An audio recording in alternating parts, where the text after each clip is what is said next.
Very well. Very well.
Conan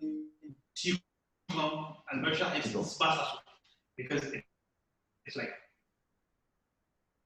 10 marks. You know, that is material or less than that. Already, yeah, I prefer staying there always. I stay there always. Okay. I stay there. I know. I did my master's there. Well, okay, you are. Middlesex. Middlesex. Yes. Dubai University. The high-end dollar baby. Yes. The high-end there, you know. Yes. That side. Yes. All those knowledge.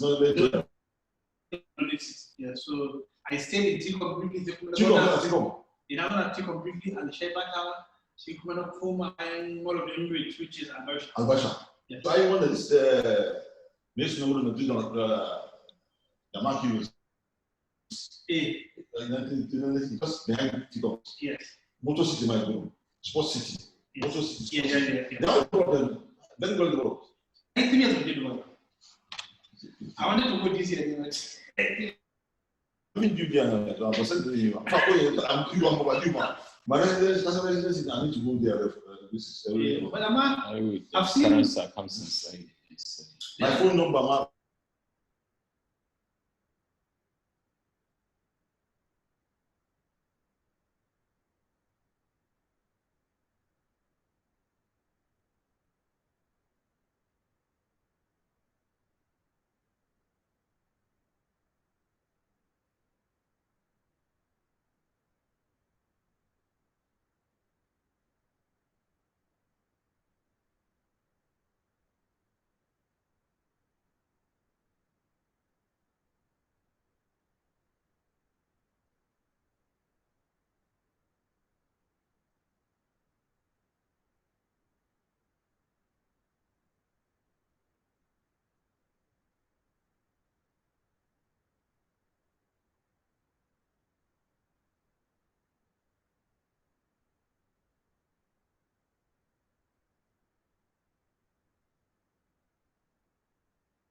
Yeah, let's start.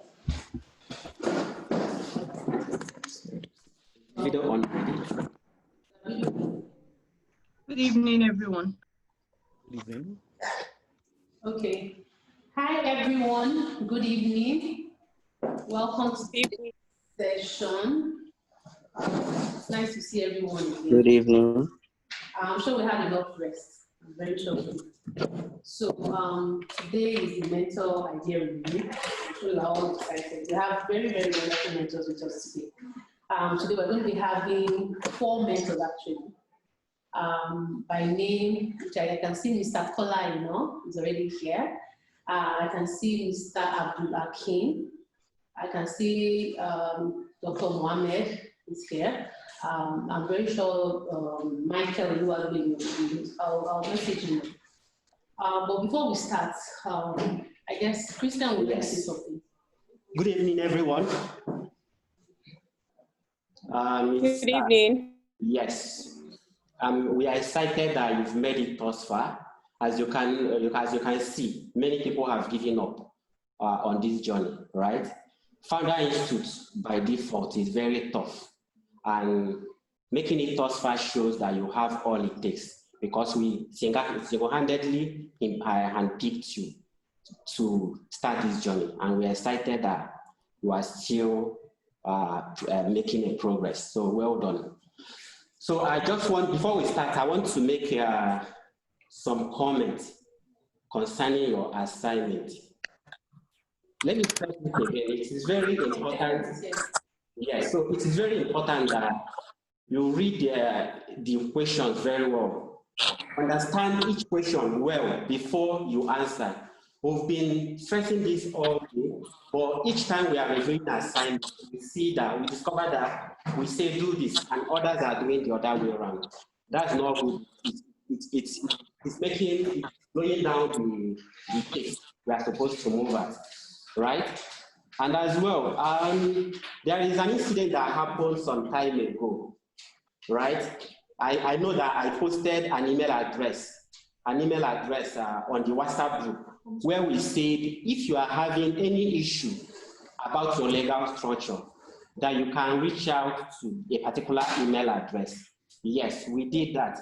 But remember that our role as the local leader is to get all partners, both legal partners, both tech partners, to get them and make sure that they give you the best. So your role is not to reach out to start looking for either legal partners or tech partners. If you have any recommendations, you can give you can let the local leaders know.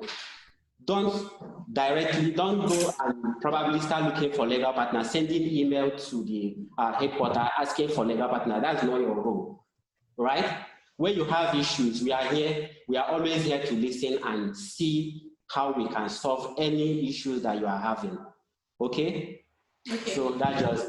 Thank you. I think it's better we go to the business of the day so that we can, I'm sure we go over. Please, let's always do our assignments well. Let's always stick to instructions so that we can do the best that we're supposed to do. So yeah, business of today. So today's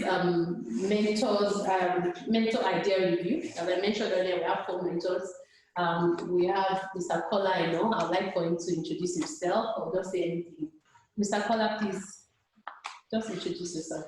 Hi everyone, my name is Kola. I work with Ventures Platform and I'm glad to be here. Thank you. Thank you, thank you.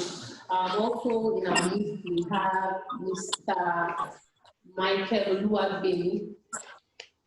Also in the house. Please, can you introduce yourself? Thank you. Yes, this is Micheal Oluwagbemi. Thank you so much. Work with LoftyInc Allied Partners. Thank you. Also, we have Dr. Mohammad Hussaini. I think we've met him before at our interview session. Mr. Mohammad.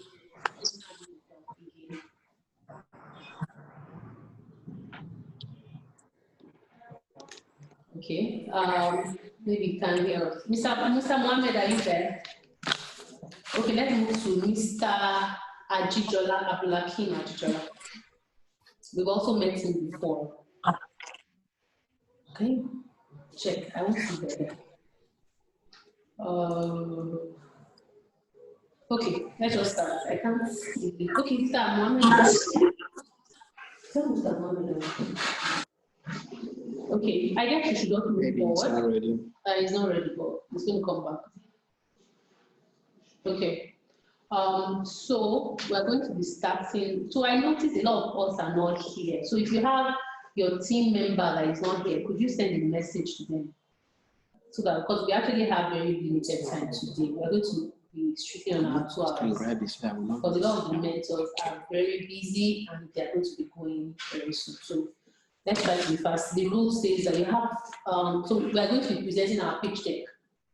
3 minutes, right? Yes. 3 minutes. And you're going to stick to your time. Maybe after your pitch deck, each mentor will evaluate you.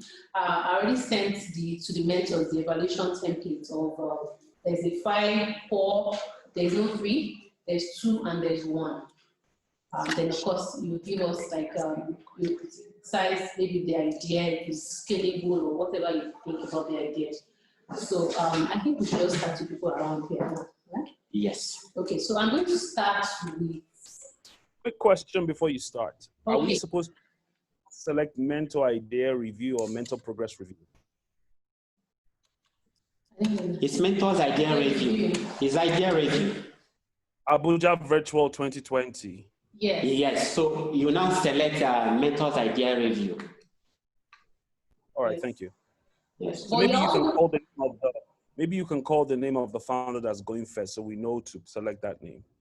Okay, that's good. Okay, so let me arrange it. So Khalil will go first. Khalil, are you there? You go first.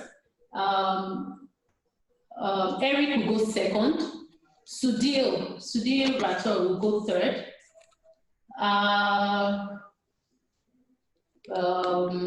Afis will go fourth. So let us stay there. Then before then we'll call others so that we don't mix it up. Is that fine? So Khalil, can you please? You have your 3 minutes starts now. You're supposed to share your screen. Please let's all get ready. Yeah, please, can you enable that for me? Yes, please make it Yes, enable that. Enable screen share. More. Okay. No, at more. More. So Or advanced sharing option. okay. Advanced sharing option, I think. Yeah. All participants can share, exactly. All participants. Okay, no. Let's leave it at that. I think this is okay. Yes. Okay. So your 3 minutes starts now.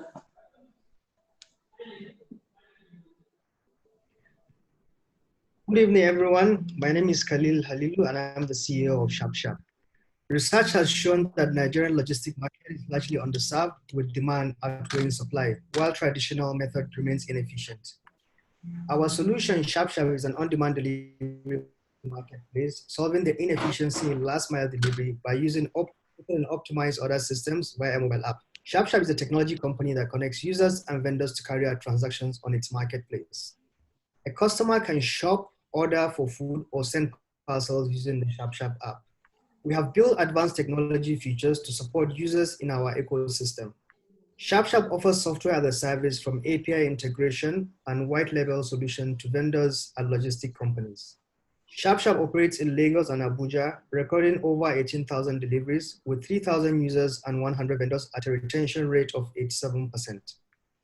We also have partnership with reputable companies such as Red Star. We earn through commission with various percentage depending on the channel. We are targeting 0.5% of the $1 billion serviceable obtainable market. We have interesting offerings that set us apart from the competition. SharpSharp is the only company that offers multi-modal, multi-product platform with hyper-local and intercity deliveries. Our strategy for growth is through affiliate programs, partnerships, referrals, digital channels, while focusing on acquiring the right vendors, which will in turn bring the right kind of customers for us. On our team, I have a background on business and information technology with 5-year experience in fast-moving consumer goods and new technology doing system architecture. Abdeli is a software engineer and ex-Accenture staff, while Usman has a background in oil and gas downstream and warehousing.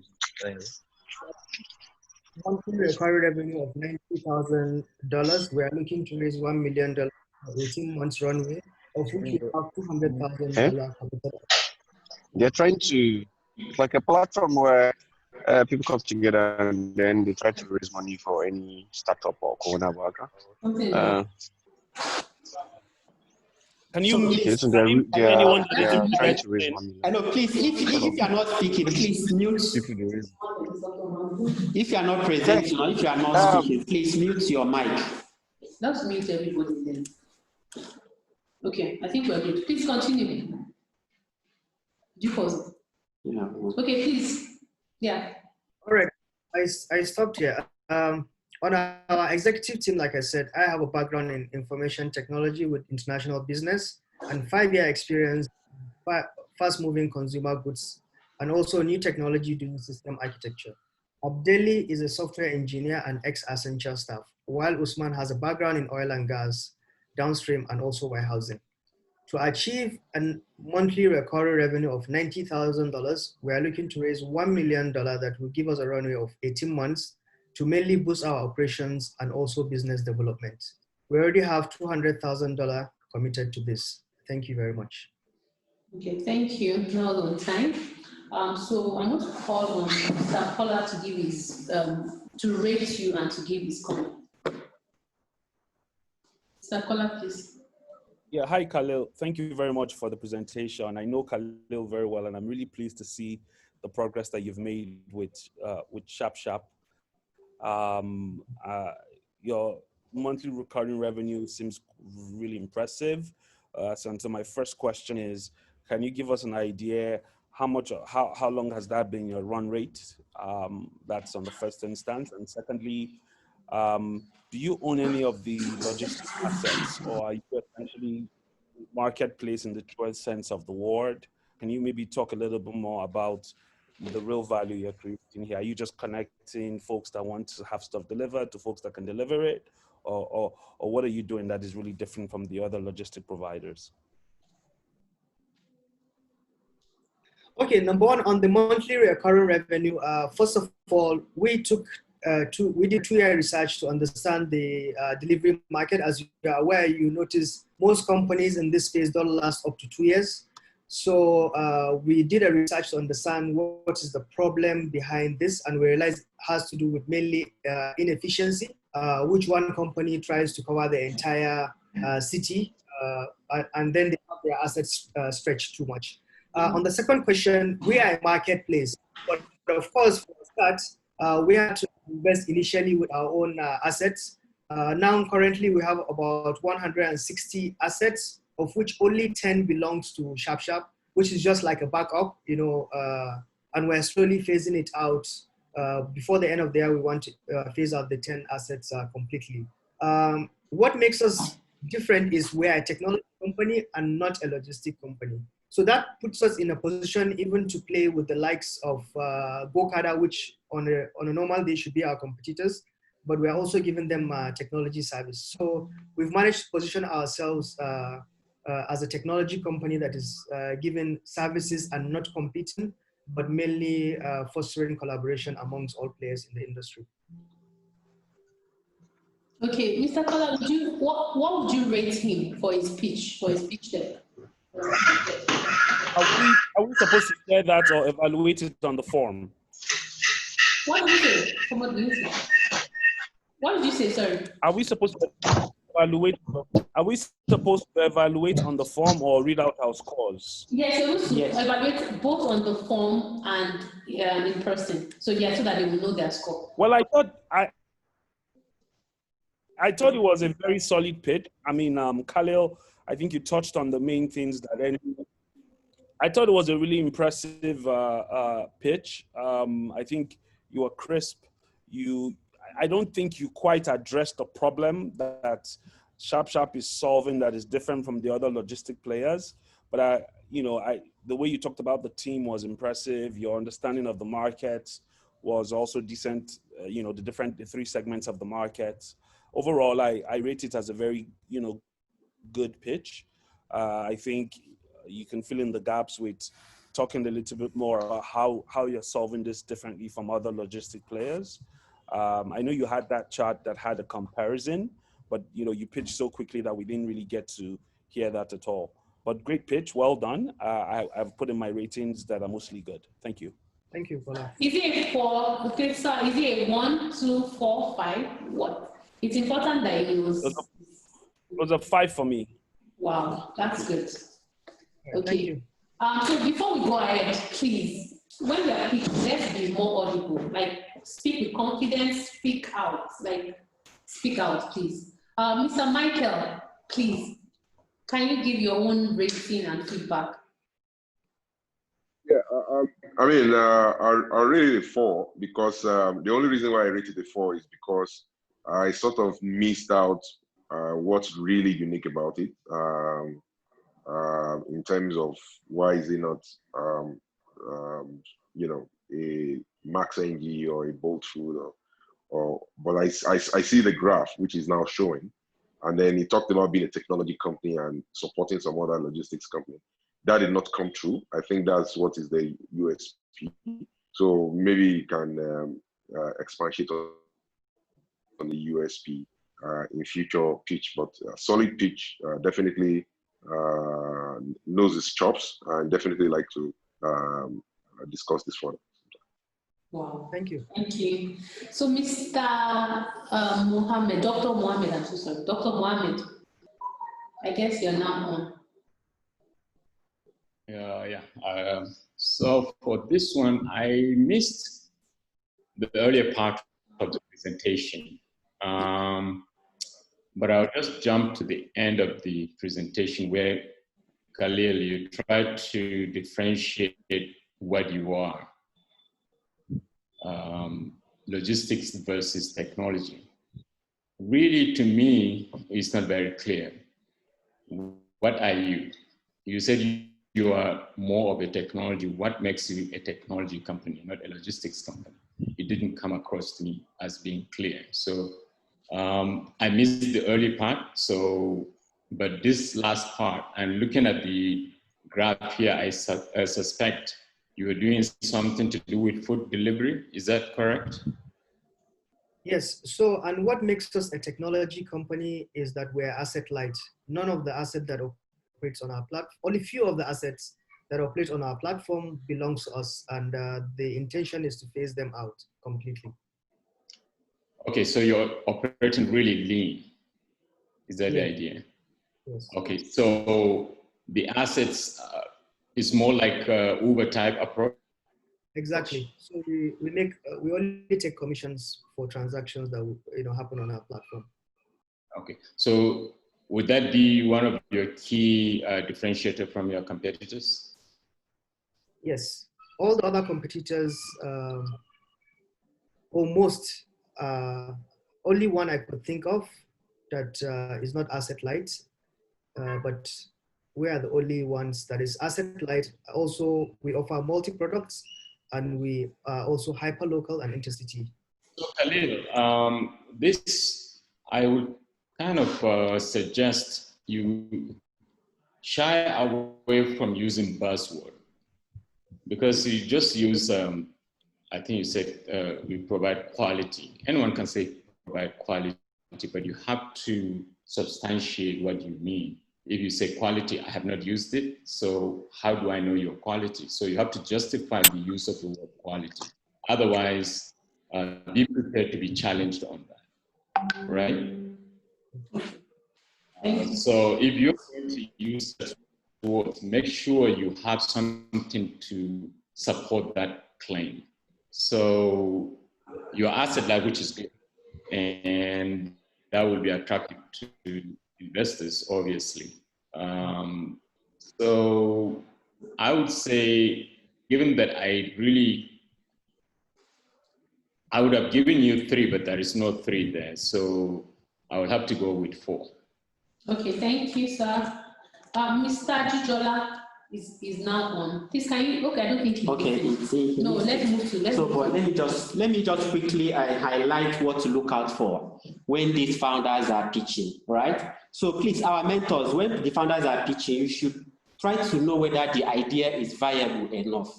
Also, you try to find out if there is a real customer that is ready to pay for the product. You also try to see if the founder have done enough research to show that the market exists, right? They also try to highlight their revenue model. When they highlight, you try to see if the revenue model they've highlighted, does it make sense at all? Is it good for the business they are trying to build, right?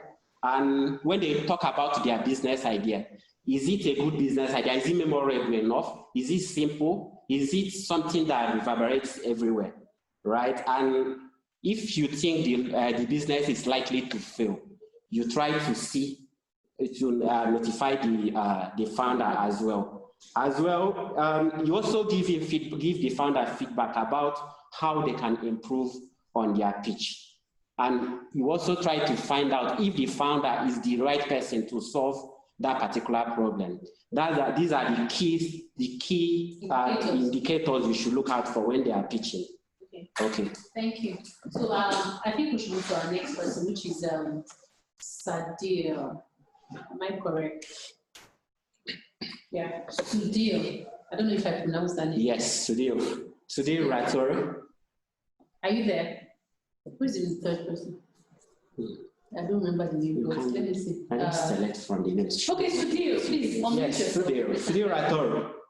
Could you show that name so that we can easily? Okay, so I already started. Okay. Okay. So unmute him, please. So your time starts now.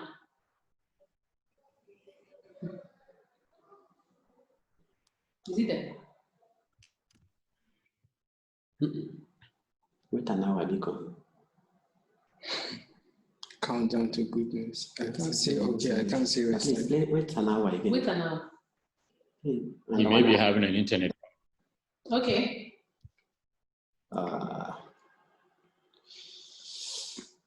Is he here? Rator. So yes, he's trying to share his screen board. Looks. So what's the problem? He's raising his hand. Okay, we can move to the next person. Can you not move on to the next person? Okay, let's move to the next person. The third person is Kola Aina. Are you there? Yes, I am. Okay. So pardon me, I would have to switch off my video because my network isn't that great. Okay, but you have your pitch deck. You're supposed to share it. Yes, I do. Okay, so please share it. Okay. Just a moment, please. Name of the entrepreneur, because I don't see a Kola Wale here. Okay, Hafiz. Hafiz, yes. Kola Wale, yes. All right, thank you, thank you. Yes. Sorry, just a second. So we're working with time, Hafiz, please. Sorry, please pardon me. Or do we move? Who is very ready? Who is ready so that we can move? Like, I think the net. Sadir, are you ready now? Is your network going now? If it's not Khalil, who's ready? Eric, are you ready? I just put the names from here. Eric, are you ready?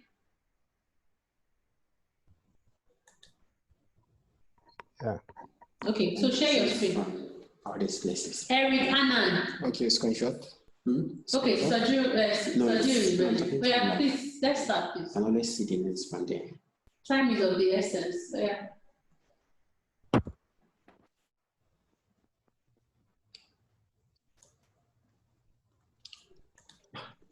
Yeah, it's not one. There's something wrong. Yeah, it's not one. But the day of the pitch, that's when that's the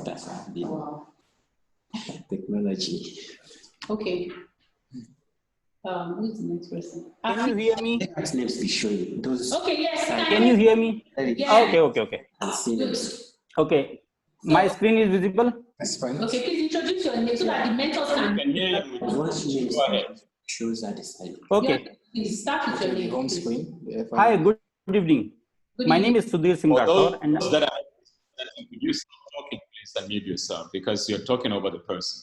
Those who are not talking, if you're not presenting, could you mute yourselves? Yes, please. Should I start?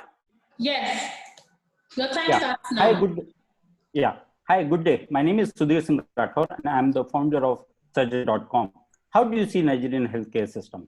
unorganized, low penetration rate, lack of consumer empowerment, trust and transparency issues? Correct. I have been working in Nigerian healthcare system since last 10 years. And unfortunately, the perception of consumers is true. Therefore, we have come out with Surgeon.com, which is a single digital platform for service providers and consumers to easily access authentic healthcare services. This also provides multiple options to the consumers, giving them the empowerment. So what is the opportunity we are talking about? We are talking about a country of 200 million people with 55% internet penetration rate. We are talking about a $15 billion healthcare marketplace of Nigeria, which is growing at the rate of 8%.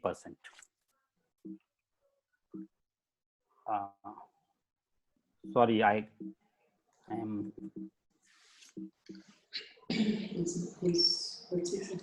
Expected. Wow. It is. Well, I will continue without the slides because the slides are not moving. Okay. Okay, probably you I think you should because if I'm sharing, the slides are not moving. If I'm not sharing, the slides are moving. So let me continue like that only. Okay. Then I can share the slides. Okay. Okay. How do we organize the marketplace? By offering online services like teleconsultation, second opinion to surgeries, ambulance booking by the phone call, lab services from the comfort of their homes, and medical tourism services for complex and needy issues abroad, out of Nigeria. How do we generate revenues? We generate revenues based on transactional model. We charge 15% as our platform fee from the service providers. However, it is free for the consumers. What's our product development stage? We have already launched the product last month, and during the product validation phase, we have generated some revenues as well, which is more than $500,000 naira. What's growth we are looking forward to? By March 2021, we are looking forward to enrolling 2,000 doctors, 200 hospitals, 200 diagnostic centers, and more than 50 wholesale pharmacies. It's 19 hours. What funding we are looking forward to? We are looking forward to $500,000 to further customize our product, hire new team members, build logistics like buying of bikes and all, build backend services like call centers at different places in Nigeria, and expansion to different cities in Nigeria. So who is behind Surgeon.com? I'm the founder of Surgeon.com. I have been working with various healthcare companies here, and I have more than 10 years in the system. Second co-founder is Pragya. She's a founder of Millionaire Woman. We have a full-time team of 5 people, content developers, business development, operations management. What gives a team a competitive advantage? Of more the product offline for almost 10 years. We have a strong industry partner and connections. So let me summarize it. The market is big with low competition. Due to our experience, we have a competitive advantage, and the opportunity is scalable to whole of Africa. With this, I would like to close my presentation. Thank you very much. Thank you. So I'm going to call Mr. Abdul-Hakeem Ajijola. I think he's on now. I don't know if he listened to your pitch. Mr. Abdul-Hakeem, are you there? Yes, I am. And I listened to the pitch. It was interesting. Unfortunately, I missed some parts because of the bad connectivity, so I didn't get everything. But the critical thing that stayed in my head are the following. In principle, I think it's a good idea. There does need to be some kind of system that funnels patients and does what I'd call the initial triage. I worry about a couple of things listening to the pitch. One, I'm not sure the client base is necessarily sophisticated enough to appreciate the kind of service you are providing, even the owners of the hospitals, but more importantly, the public user base. There's a lot of functional illiteracy, and I'm not sure that they would understand enough about it to be able to sign on even as a beginning. Because even though quote and unquote it is free, they may not see anything in it for them, in the sense that, are you giving them a discount? Are you giving them a free service? I mean, just to make an appointment to see a doctor, they probably would go to the hospital. They'd probably be general hospital users, actually. And then that brings you to the other side of the market, the hospitals. I presume, from what I hear, it's mainly focused on the private hospitals. So that means that your general clientele is not a mass clientele, but would be those who can afford the private hospitals. I'm not sure, because most people who can afford private hospitals would probably know the chief medical director in one-on-one, phone him up and say, I'm coming over to the hospital, take care of me or my cousin or something. So again, they may not necessarily use the platform. And then I think the biggest issue is that 15% does sound very, very high. If you are saying a fee from the hospital provider of 2 or 3%, and then you make your money from volume, I can see them being interested. But at this point in time, I think these are some little things you have, or things you have to take care of. But having said that, anything that can help ease the medical challenges we have is something worth looking at twice. Thank you. So why are you grading him? What is rating? Out of 5, right? If I recollect. Yes, there's no 3. I really would want to give him a 50%, 2.5, but I will default it to 3. So you give him I'll default it to 3, just being generous. I three. still think there's 3, yes. I think there's much for him to work on. So we'll give him a 2 because there's no 3. Oh, sorry, it's 1, 2, 4, 5, right? Yes, yes. Yes, then it would go down to the 2, yes. Okay. Sorry about that. Mr. Kola. Yeah, I think I agree with much of Mr. Ajijola's comments. But I'll just add another one, that the telemedicine space is a much storied space in Nigeria. And up until the pandemic, it's been largely one of struggle and failure. And it's not clear to me from your pitch what you've learned from several of those examples. We've invested in a telemedicine company, and I think Micheal as well invested in this same company. And they've since pivoted to being a health insurance provider. Now they're seeing a resurgence on their telemedicine products. And so it's not quite telemedicine, it's like a marketplace, it's like it connects people. It seems like it may be doing too many things for a start.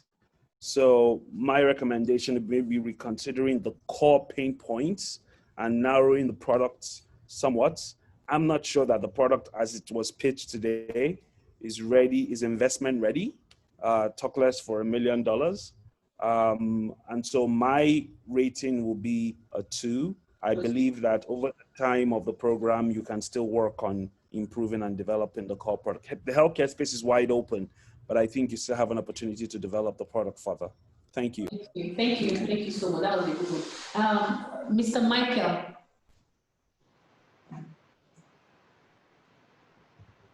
Again, thank you very much. I got the pitch, but I think again, it seems to me to be multi-focus. I see ambulatory service, I see doctor consultancy, I see medvac vis-a-vis air transport, I see theater operation at your door, laboratory testing, discounted. So there needs to be a clarification around what surgeon is. And I hear him when he said there is low competition and all of that stuff, because of God, this space is still very much what I call disaggregated, and there's opportunity for somebody who's bringing some measure of structure to this marketplace. But you need to be known for something. If you're reaching out to be known for arranging surgical services outside the country, for example, those who are into travel medicine, then you need to be that. If you want to be known as the guy that meets the day-to-day needs, ambulatory services and doctor consultancies via telemedicine, then you have to be that. I think as Kola had said, we had invested in a telemedicine package that pivoted to an HMO, which is fine, but the reality of the matter is that every circumstance called for a different kind of solution. They were trying to solve a problem, they figured there was a better way to solve it. And now the telemedicine is more or less like a feature. So for you, you need to have that clarity about what problem are you trying to solve in this space. What do you want to be known for? Laboratory testing, biomedical waste handling is still very open. Pretty much every part of this space is open, but probably the key thing is focus, which is following one course until successful. You risk the tendency of trying to grab too much and then choking yourself. This is my feedback. So I would say take a step back, decide what you really want to do, which problem you're trying to solve. And as a son of a medical doctor myself, I sort of know that this entire space is very, very unstructured right now, and there's massive opportunities being there forever. But you don't be like a kid in the candy store that end up living with no candy because he's super confused. So on that, I'll score you a 2 as well. Okay, thank you, that was a good one. Mr. Dr. Mohammed, are you there? Yes, I am. Okay. So I'll take some parts of what was said, and then I'll add my point or a couple of points. Surgeon, looks like you have so many verticals that you are trying to address. And each one, like Michael just rightly pointed out, each one of them is huge or potentially as a good market. Having said that, perhaps I would take a slightly different track. Given your experience in the medical field, you've been in this space for perhaps, you said 10 years or so.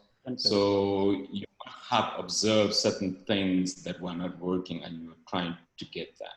And I think you also did mention during your customer discovery, you already generated revenue. Yes. Is that correct? We have generated around 700,000 in the last 2 weeks. In the past 2 weeks, 700,000. 2 weeks, yeah. Okay. So the question now would be, of that 700,000 and about 5 or 6 verticals, which one of those actually did generate the 700,000? How many of them? Can you give percentages across the board? Yes, 80% comes from the. That'll give you an idea of where I focus. Yeah. Go ahead. So 80% is coming from the surgical part. So like today, one surgery has happened for 3 million naira. And if you calculate 15% of that, 450 is coming to RKT, which is apart from 700,000, which we have generated already last 2 weeks. So we have done some COVID tests. Yeah.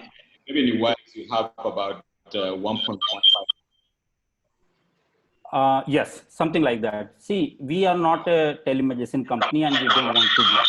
We are into more of a hardcore healthcare company wherein we are connecting patients to doctors and the hospitals. We are generating revenues for the hospitals and getting something out of that. So that is the basic business model. All others, teleconsultation, lab services, all are support systems for this core service. So our customer is not a mass. We are not looking for masses here. We are looking for niche market segment wherein less queries. This money we have generated only from 4 queries, just 4 queries. Okay, Sajur, I think it's very clear from what you said earlier. So my point then would be, if I understand you correctly, you are an aggregator of health services. Yes. You are not, okay, so if you are an aggregator of medical services, of those 6 or so verticals, how many have you actually, of those, how many generated this much revenue for you? And you said you're not going after the general market, you're going after the niche market, which is also fair enough. You mentioned the market size somewhere about $13 billion. Is that the $13 billion for the niche market or $13 billion for the entire medical field? Because that's important. You need to make $15 billion is the entire healthcare marketplace of Nigeria, which includes what is important, that is the total addressable market, right? So for your own obtainable market, of your own obtainable market, what is the market size? 1.5 billion. That is what they will. 1.5 billion dollars. $1 billion worth of revenues goes out of Nigeria because of medical tourism. We want to crack that one.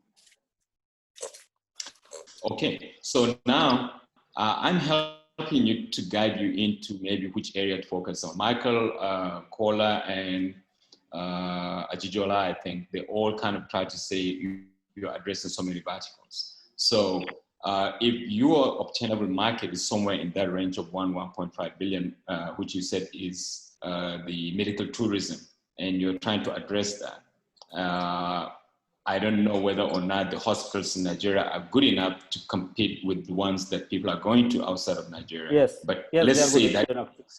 Okay, so if that's the case, especially given the current environment, which we don't know when the airspace is going to be open, people will be forced to have to use what is available. So that obtainable market, go ahead. Sir, for this, I would tell you that the 2 years back, we have started our kidney transplant and open heart surgery program in Nigeria. We have generated a revenue of 300 million naira for Nigerian hospital and for ourselves. So this is not because of COVID that people will go. This is the point. Sardar, this is the point. Your presentation did not bring that up. And that is why I'm sure Kola and the rest of the people. Yeah, so there was a misunderstanding because I was thinking. No, wait.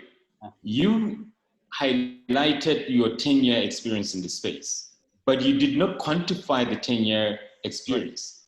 I'm sure if you were to go back to each one of the former mentors, they would probably have a different assessment.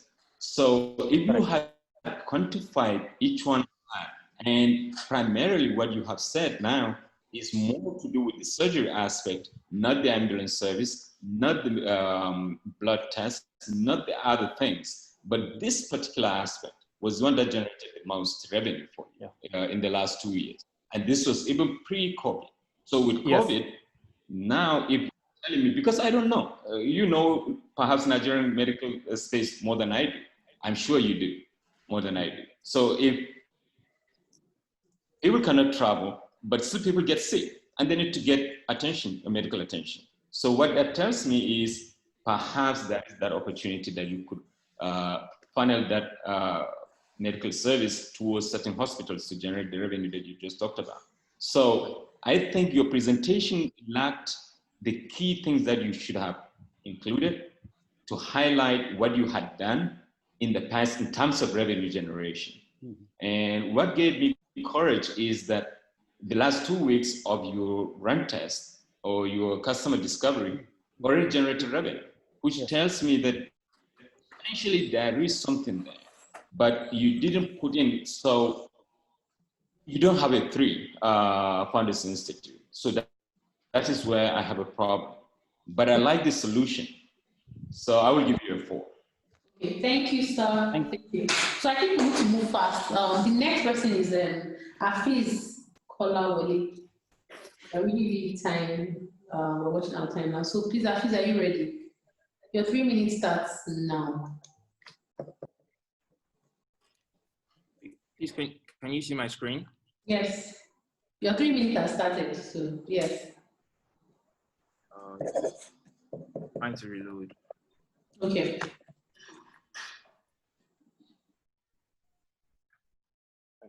Can everybody see my screen? Yes. Okay.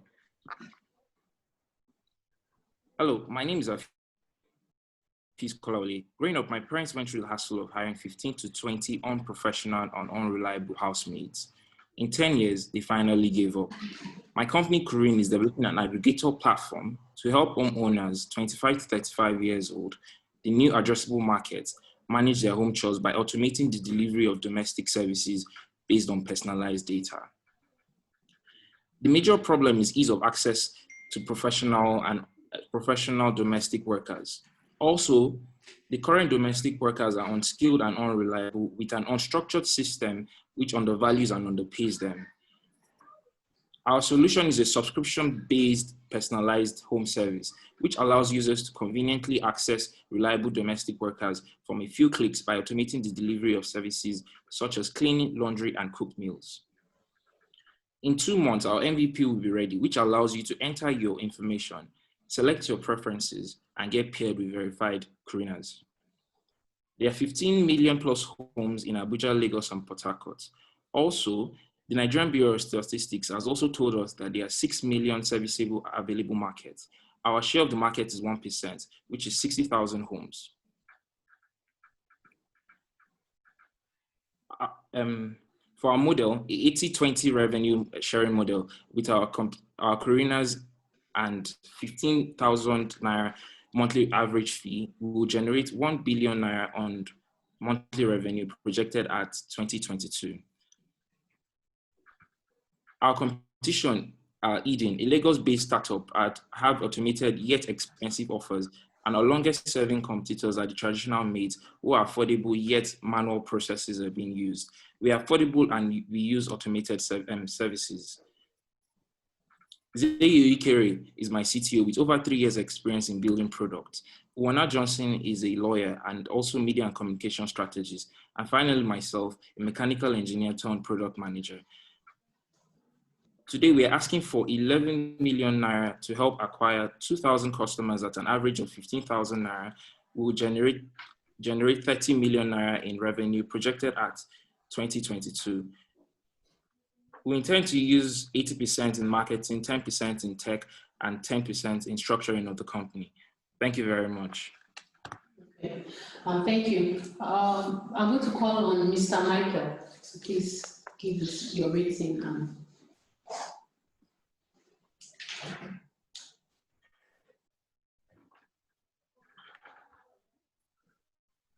Okay. Mr. Kola. Yeah, thank you for the pitch. I was really, when Ethan came on the scene, it was a space I'd never really thought of someone building a company around. And it just speaks to the fact that all around us is opportunity. So I'm really glad to see another entrant in the space.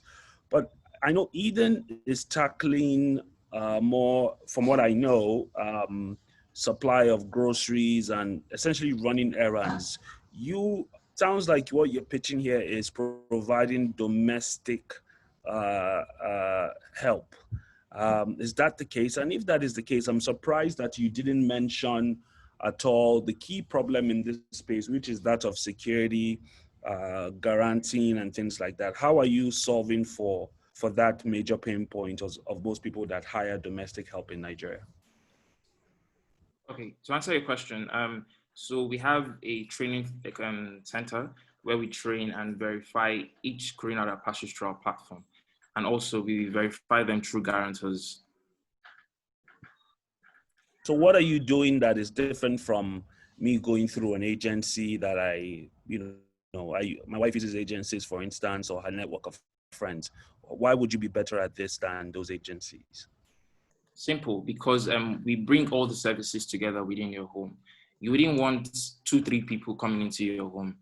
Instead, you have one person who's qualified enough to clean, do your laundry, and preferably have cooked meals delivered to your home.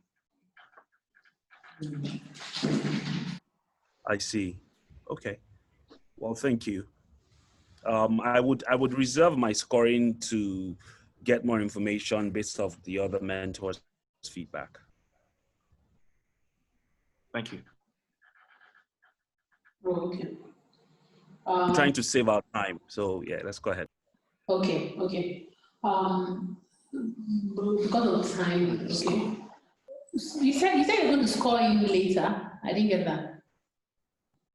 I want to hear more information based off of the other mentor's question. So you can come back to me towards. Okay. Let's go to Dr. Mohammed.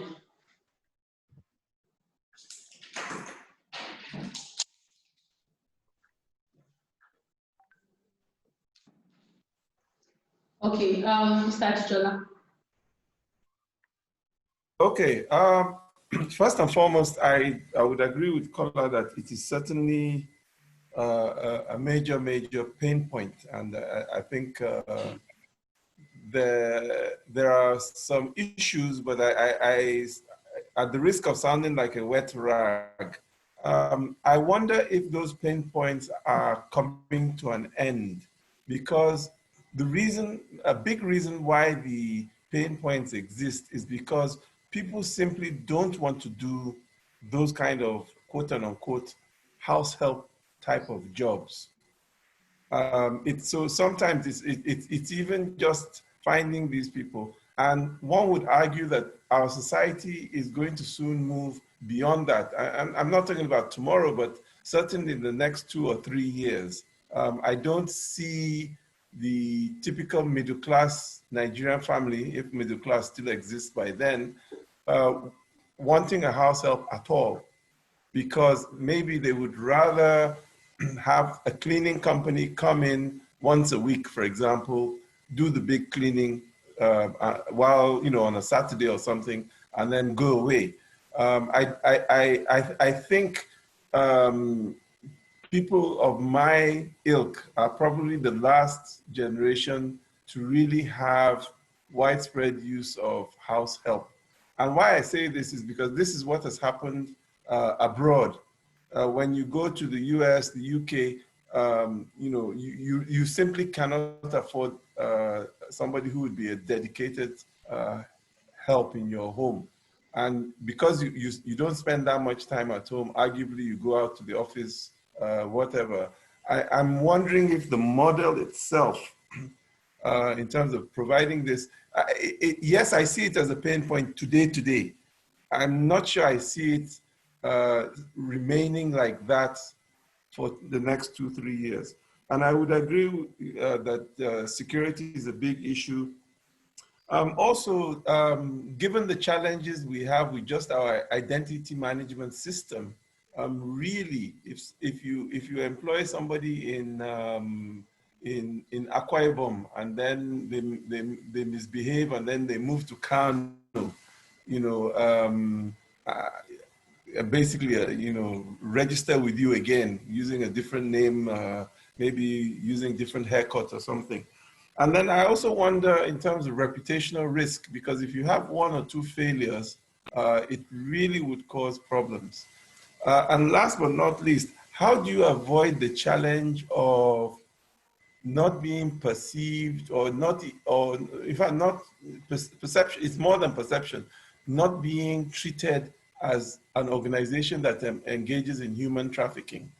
Because we all think of human trafficking in terms of crossing the desert, but actually, when you talk of bringing, for example, a young boy or young girl from the village to the city so that they can work in somebody's house, that's a kind of human trafficking also. And I wonder, as our society evolves, will we really be, those who can afford this kind of service, will they be really interested in being associated in that way? So I would give it a 2, bottom line. It does solve an immediate pain. I give you that 110%. And your numbers do look interesting, but I would be very curious to know from Hafiz, what if this model ends, let's assume it ends in the next 2, maximum 3 years. What's your evolutionary plan? Thank you. Okay, thank you very much. Dr. Mohammed. Okay. I think I have just one question for, is that Hafiz? Yes, please. Yes. Okay. Have you taken into account insurance? Yes, we have. You have. So you're saying, should anything happen in my house, I'm covered if you send me somebody. Yes, and just to clarify on how much is that insurance? Over a billion naira. Just to clarify on something. Okay, just there. Stop there. A billion naira is the insurance. Yes, please. Okay. How much is your premium to pay that insurance for a billion naira? And who is going to, right? So we are currently in conversations with the insurance company. We haven't concluded on that yet. Okay. So I have not seen all your presentation. What is your margin that will actually cover that premium for a billion naira insurance? Your numbers may look impressive, but the question is, will the insurance eat you alive? Would it give you room? That is one question. And two, like Ajijola said, the run that you are likely to have with this particular solution is very short. I think, rightly pointed out, in most parts of the world, in my house back in the States, I don't have somebody that is dedicated. On a weekly basis, come to my house and clean, and they go. Okay? So I see that model possibly in the next year. Perhaps you may want to put that down as potential, because I think, I don't know whether it was Ajijola that asked that question, what is your trajectory in terms of, should this end, what is your next pivoting point that you may likely look at? But I feel this is not going to last for a long time. That model where people would come, there are so many companies out there, you probably may want to look at that as an aggregator.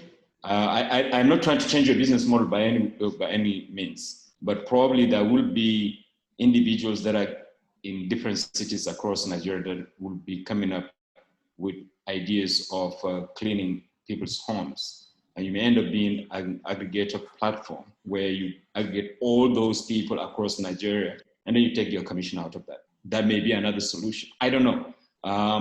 It just occurred to me as I'm talking now. But for me, the way I see this solution will not last for a long time, one. And two, you need to go back and address, I know you're in talks with insurance company, but you need to find out how much is the premium. And with that premium, justify your existence.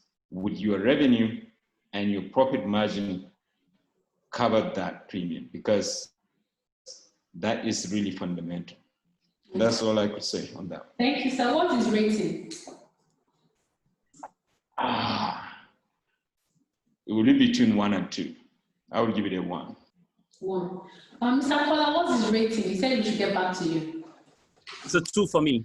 Okay, thank you. So because of time, yeah, I think we'll be getting, so only 2 mentors will review per person. So if the next person is Opa, I think Mr. Ajijola and Mr. Kola should take it. Then the next person will now be Mr. Mohammed and so, stuff like, so that we can, because of timing.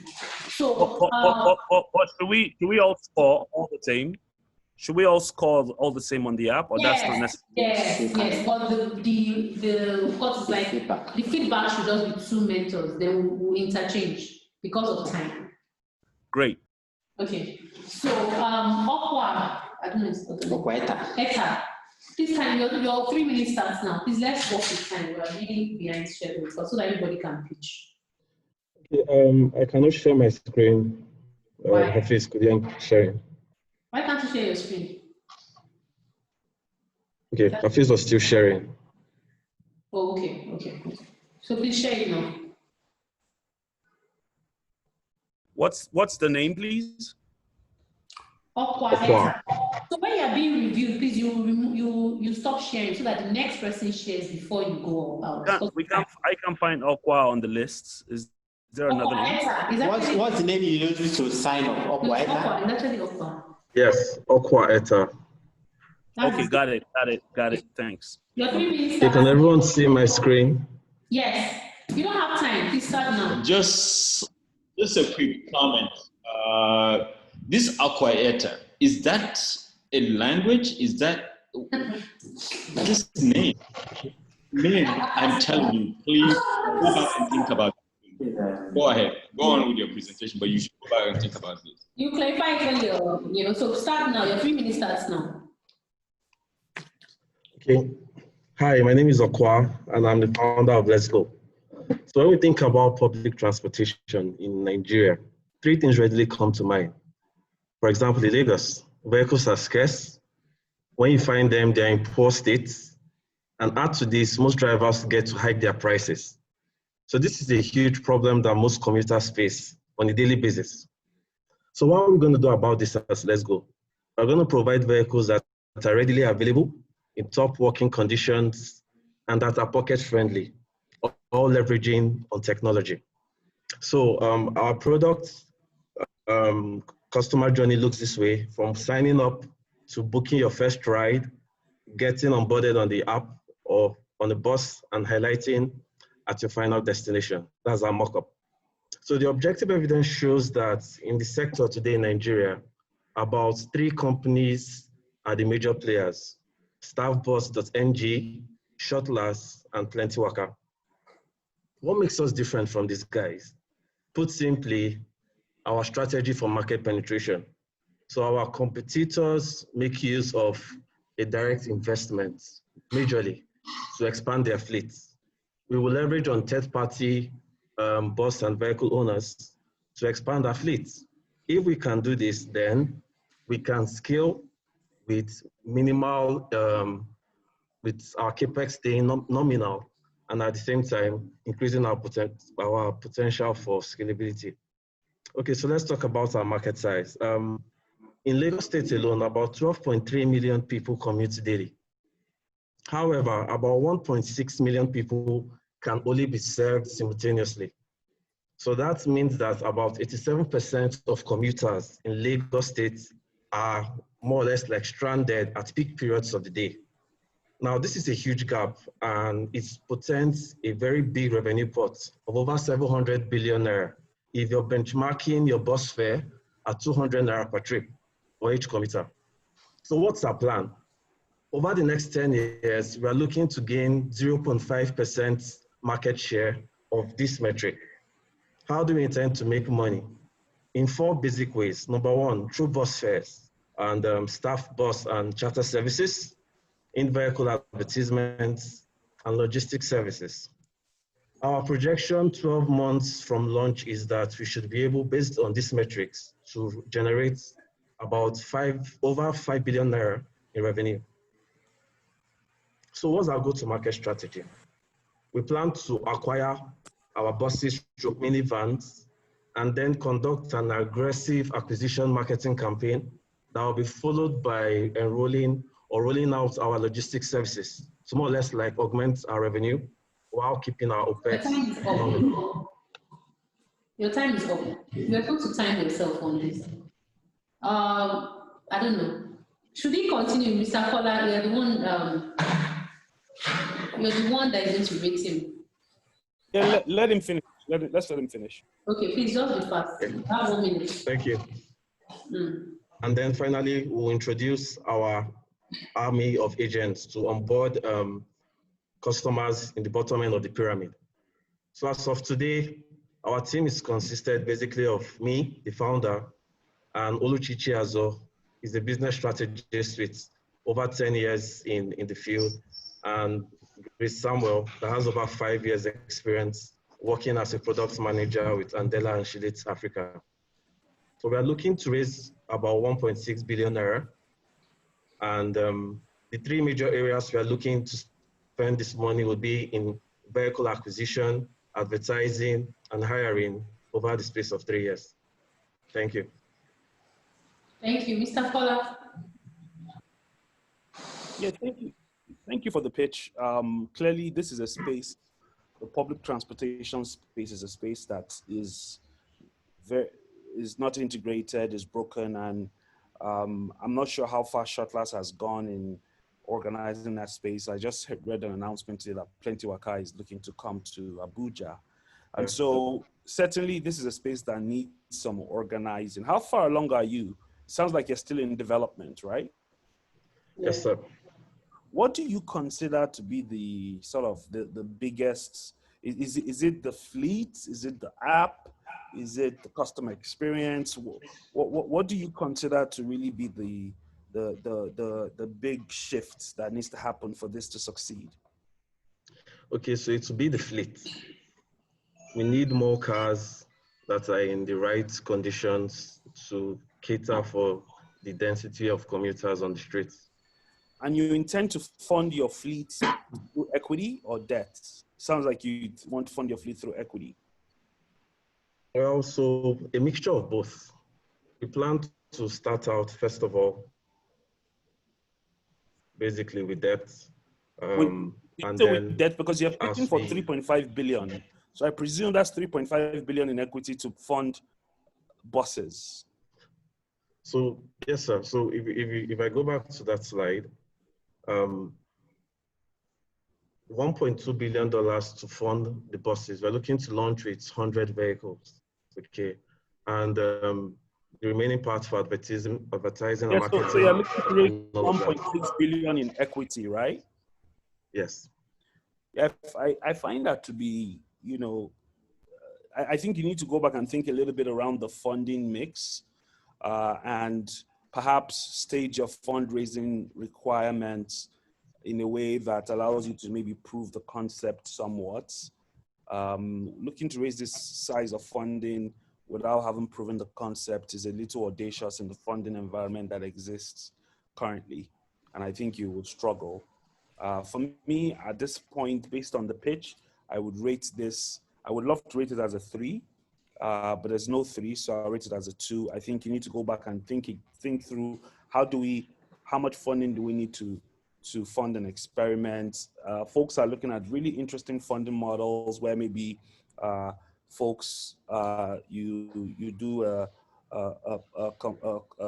paper, a debt note for the buses, and then you can raise equity for your ops.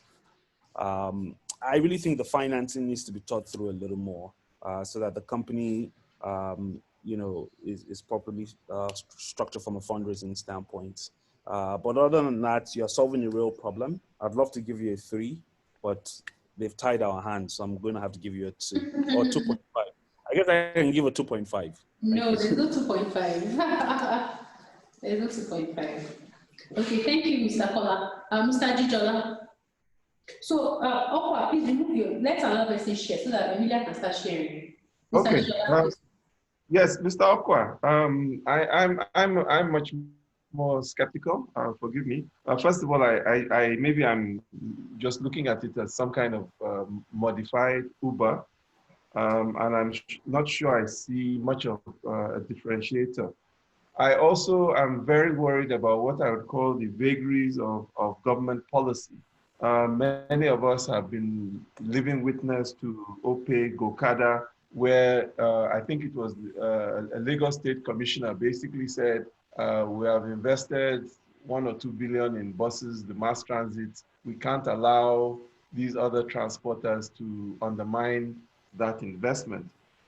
So I'm not saying your model is wrong. I just think that the environment in which you are looking to implement it, it may not work. Also, I worry about the transport unions. You know, they are a very difficult mafia to deal with. Also, I think that even if you are going to focus on some routes that maybe the general public service buses are not really focused on, it might be difficult. And then even if you're going to specialize, for example, airport drops or something, whether you're in Enugu or Abuja or Port Harcourt or Lagos. I think there are all these. Anyway, I'm not a great fan of transportation, and as you were talking, it really struck me. So if this was such a good idea, why aren't your Ilodibe's, your Kennedy Lechukus, who have transportation experience, that is transportation of people, why are they not gearing up to invest in this? Why are they not in this? What is there that they know or believe will not work, and why they are not doing it? I'll give this a 1, but again, that's my own. I'm not a great fan of the transportation. I mean, it's desperately needed, but I don't think from government to unions across the board that our society is really ready to tackle these problems, no matter how good the ideas are. Thank you. Thank you, sir. Please, the other mentors, if you want to say something, you could type it in the chat box so that the founder can get if there's anything that the other mentors didn't say. So the next person is Emilia. Emilia, please speak loud. Yes? Let me just take 2 seconds, Isayo. Let me take 2 seconds. Okay. Aqua, I apologize. When I saw the name Aqua, I thought it's the name of the company. I didn't realize it's the name of the company. Okay. So please, I apologize for making comment on that. Sorry about that. No problem. Thank you. Okay, so please, if any mentor, you can please give your comment so that the person can take it on. Emilia, please, yes, your please, time starts. The time starts now. Can you see my screen, please? Yes. Okay. Good evening, all. My name is Emilia Chasa. I'm a security risk manager and founder MTI. The problem of cybercrime is not new. However, many navigate this space without the required awareness and knowledge of cyber security measures and best practice guidelines, leading to cyber attacks, which cost Nigerian professionals and businesses 251 billion naira yearly due to data loss, compromised network systems, and security vulnerabilities.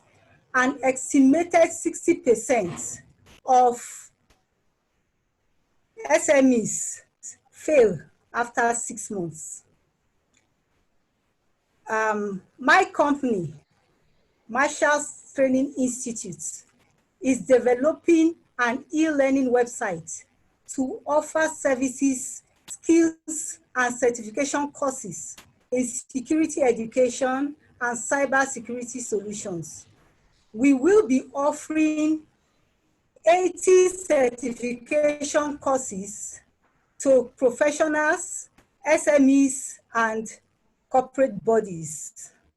Our market research shows over 8 million security professionals require regular training, and 131 million Nigerians currently use the internet as of July 2020, projecting an estimated growth rate of 62.5% by 2025.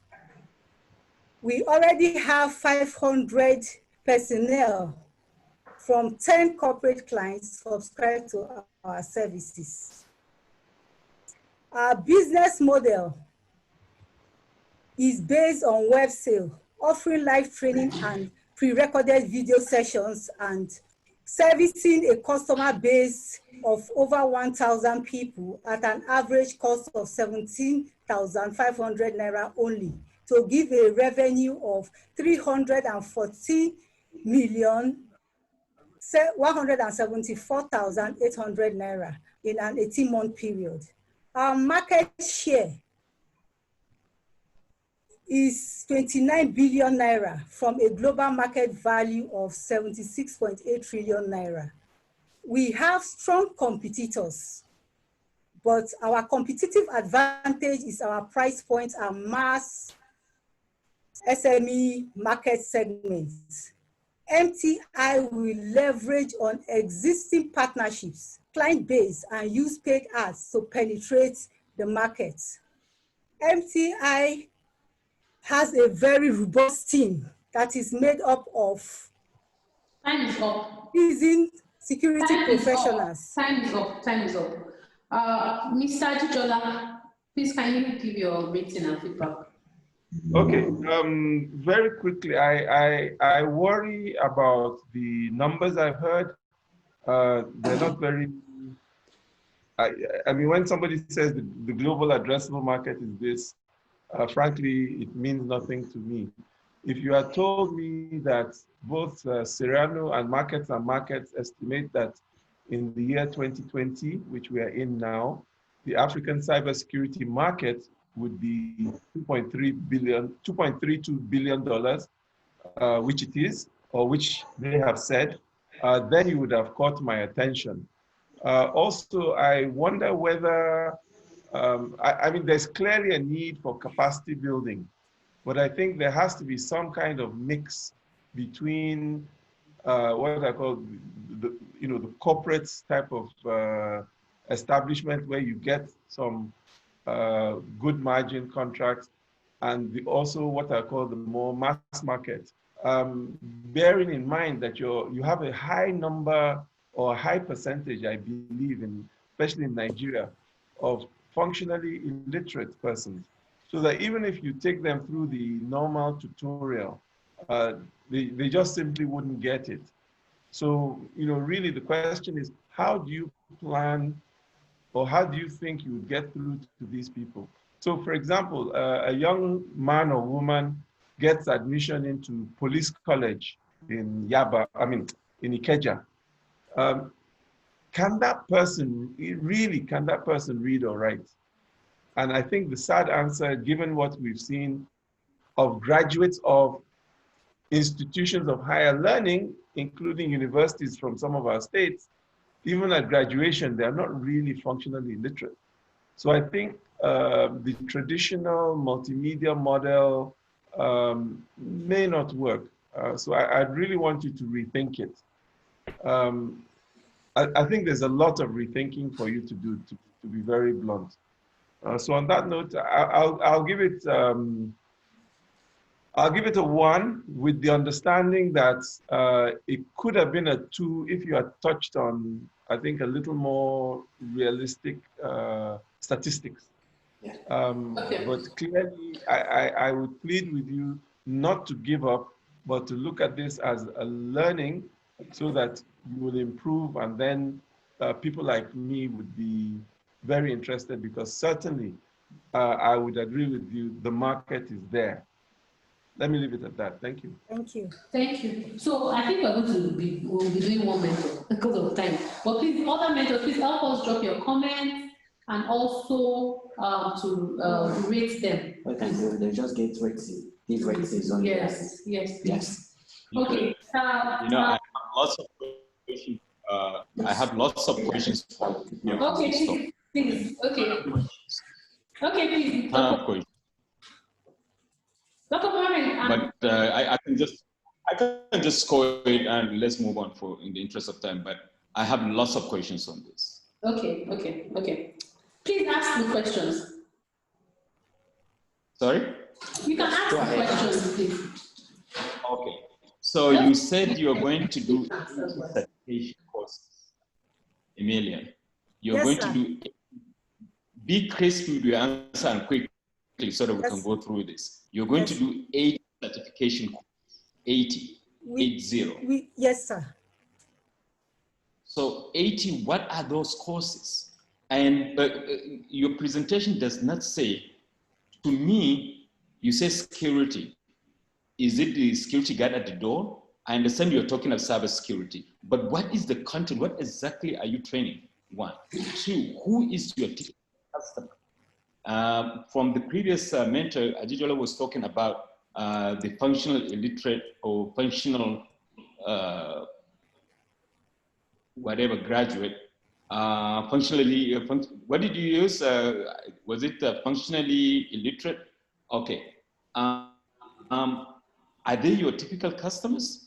Are you talking from the standpoint of people not knowing how to protect themselves on their cell phone, how to protect their emails, how to protect their account? you know, there are tons of questions. You are not at all clear. What is the security? The word security means a lot of things. And under that, I can ask you 15 different questions. You are not at all clear. For me, this area is fundamentally important. It's really needed, but you are not clear as to what you want to do. And to me, I'm not really clear what you're offering. That is one. And two, when you say 80 certificates, Nigeria is full of certification courses. Yeah, we don't need certification. A certificate doesn't mean anything. You need something that means that offers value to somebody. If it doesn't have any value to me, or what point is it? I want you to tell me how I can protect myself from my cell phone. That is the security that I need, not the certificate. You understand? So there are so many things that is not clear to me. This 80 doesn't mean anything. And like Ajijola mentioned, you talked about market size. And that grabbed my attention. You said in 2019, the market size was somewhere about 29 trillion. Can we go to that slide, please? Right there. Right here, yeah. You are saying the market size is how much is that in dollars? It may sound too much in Naira. This is not the market. Do you know? Okay, let me ask you the question. What is the actual market, the amount of money lost due to cybersecurity in 2019 worldwide? In 2019 worldwide, I don't have the figure in 2019 worldwide. Okay, which figure do you have? I have the figure for 2018, which says that there has been. And how much was? Money lost due to cyber fraud in dollars. How much was that 2018? Translate that to Naira.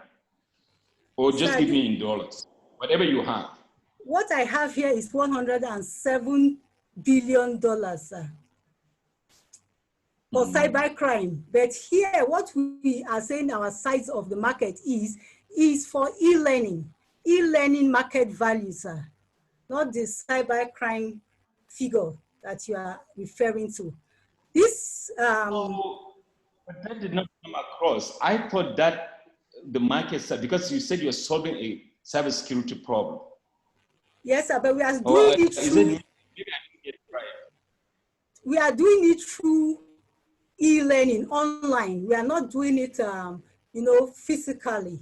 So we are using our online website, e-learning website, and we'll be using our virtual labs to have practical skills demonstration so that they practically see what they are going to be experiencing when they are using the internet and how to protect themselves when using the internet. So these figures that are in our market size is for e-learning, the market value in e-learning space, our addressable market value and our market share.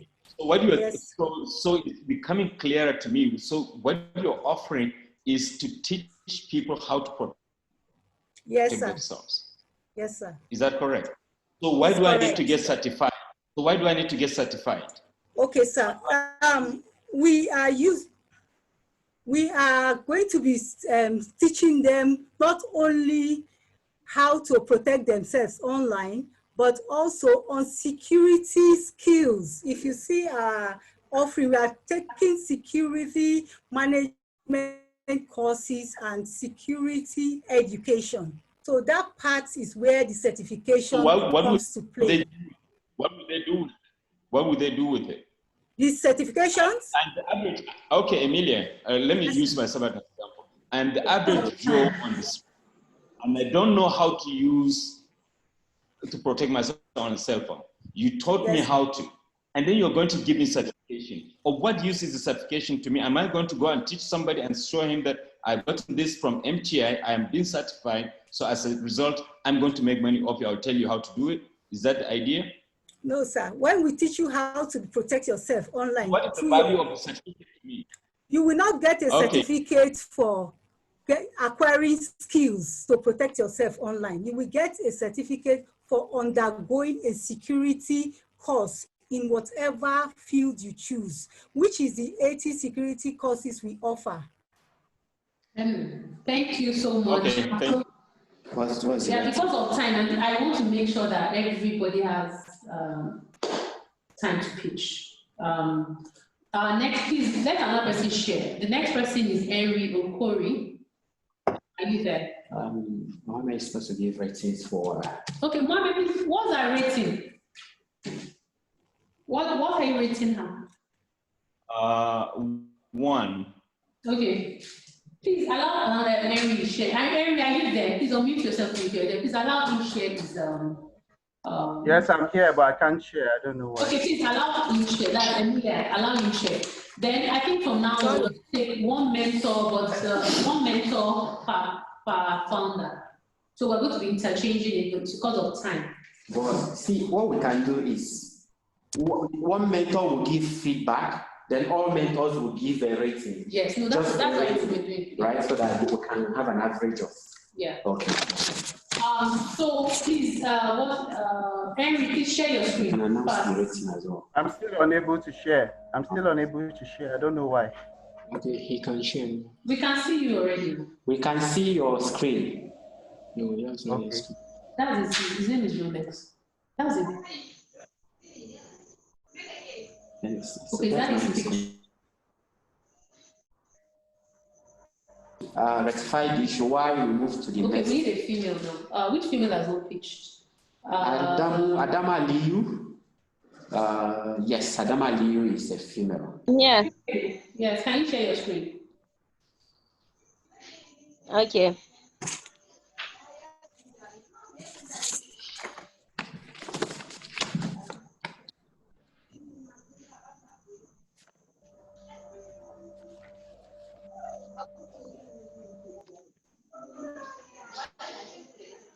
Kola, are you ready?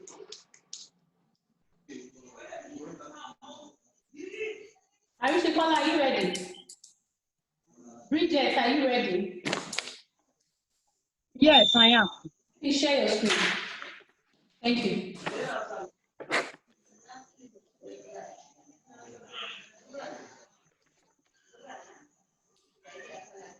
Okay, your 3 minutes starts now. Good evening, everyone. I'm Bridget Mwambara, the founder of Vidal. I'm a medical doctor.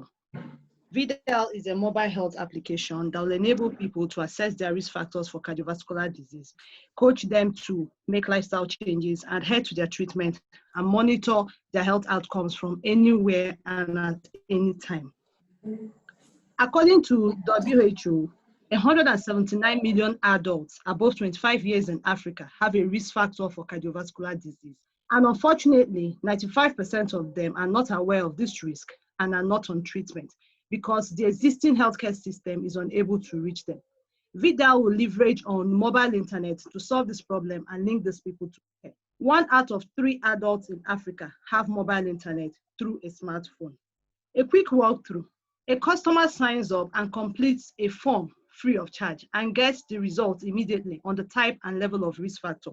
The customer is linked to a personal coach that will help him or her to reduce the risk factors through changes in their lifestyle like diet and physical activity, is linked to a doctor who will recommend the appropriate treatment and is encouraged to sign up a loved one and who will serve as a treatment supporter. This customer will monitor the changes in the risk factors like weight, blood sugar, and blood pressure using point of care devices that are connected to the mobile application and get daily, weekly, monthly, and annual advice based on the readings from these devices. We have not launched yet, but so far we've been able to get 50 customers, and we are partnering with a clinic in Port Harcourt to serve up to 200 customers when we launch on 1st of September. At an average price of 36,000 Naira per customer per year, if we serve 300,000 customers over the next 3 years, we'll be able to yield 100 billion Naira in revenue. We will offer free educational newsletters and offer premium clinical and coaching services. Our competitors are Omada, Noom, and Veta. We stand out because we are affordable. We offer treatment support using a loved one, and we offer medication review and audio translation in the local language. This is not available by other services. We will acquire our customers through social media and health outreaches and retain them through personalized coaching. This is a team of people who have proven record in public health. We've been able to work with the organization that has turned around the trend in HIV in this country. So that's Bridget Nwabara and Emeka Onoha. Esther Nwabara is a social worker with 6 years experience in behavioral therapy. We are asking for technical support and 60 million naira to reach 100,000 customers in 1 year and yield a revenue of 3 billion naira. Join us to turn the trend in cardiovascular diseases. Thank you.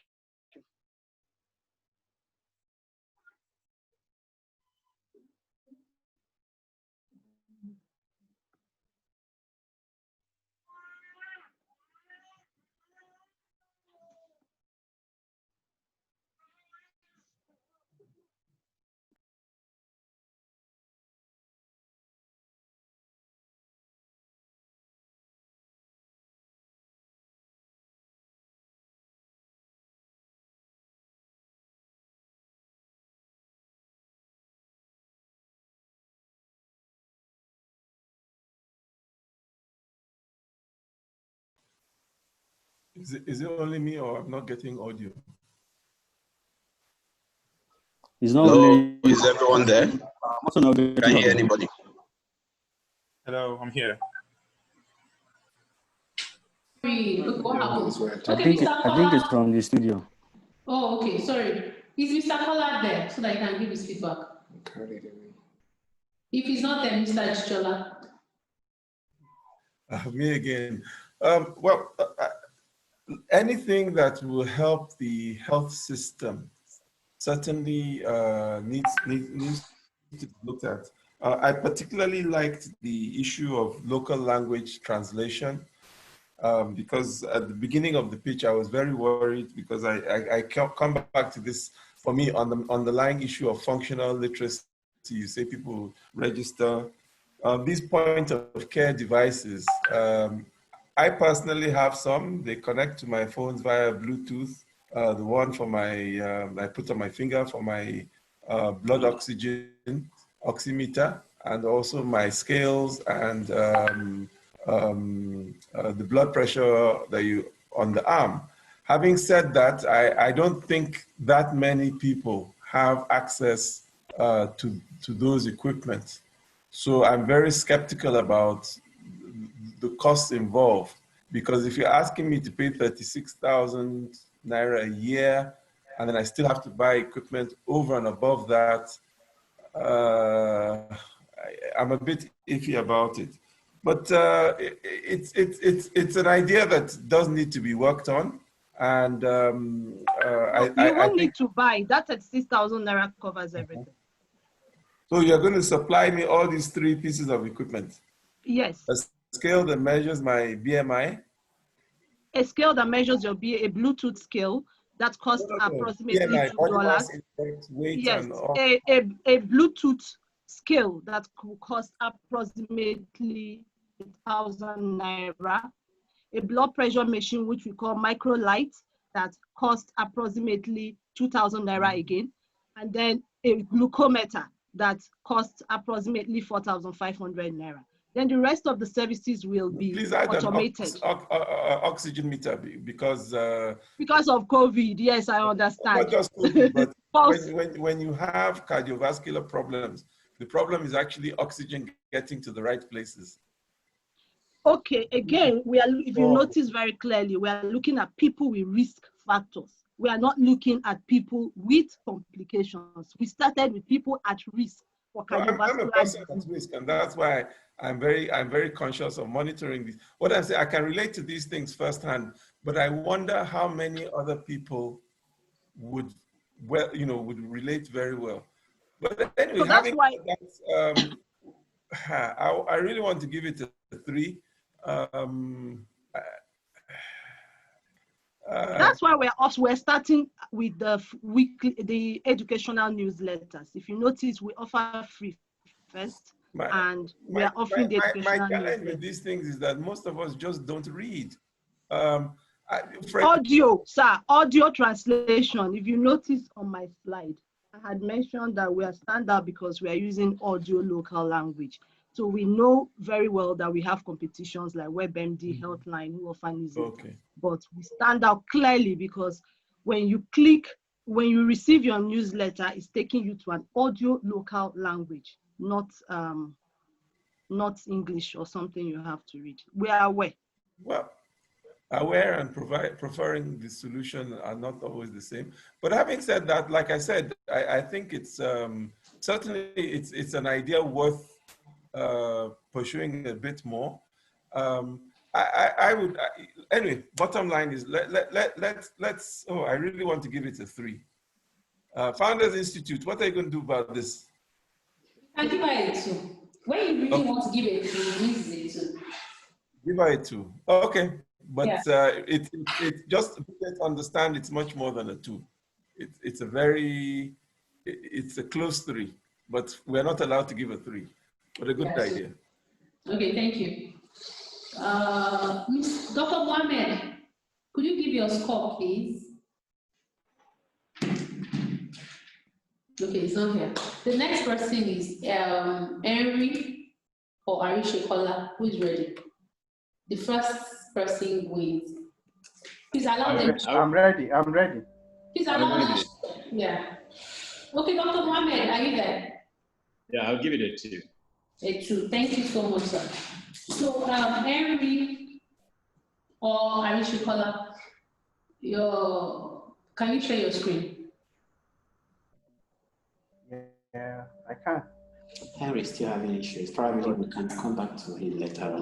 Or Aisha Kola, Aisha Kola, so that we can cover a lot of them. Aisha Kola, please share your screen. Henry, you can share your screen later on. We can't see yours. Or do you want to pitch without your screen, without your Henry? Yeah, I can actually pitch without my. Yeah, I can pitch without my stuff. Okay, pitch. Pitch. Okay. My name is Henry Okore. I have a background in real estate management, and I've also been an agent for more than 10 years. I am the co-founder Mobile Property Shop. Statistics reveal that 75% of Nigerians prefer local agents to online-based platforms. I understand how stressful it is and how frustrating it can be for clients to look for their desired property manually. And also the fact that they spend a lot of money and time, they waste a lot of time, with the property valuation. Mobile Property Shop is a one-stop shop for all your real estate agent needs. We provide a world-class experience using blockchain technology. You understand? What we actually do is to use blockchain technology to set standard for transparency, wide coverage, and seamless services where you can acquire properties from the comfort of your home or any part of the world.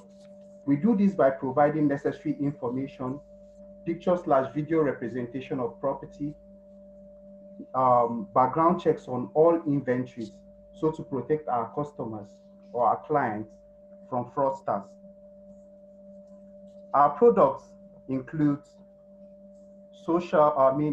commercial, residential, and industrial real estate properties. Our primary business model is affiliate revenue model because we are percentage-based company. We take 10% on all our transactions. The service available market is estimated at $60 billion.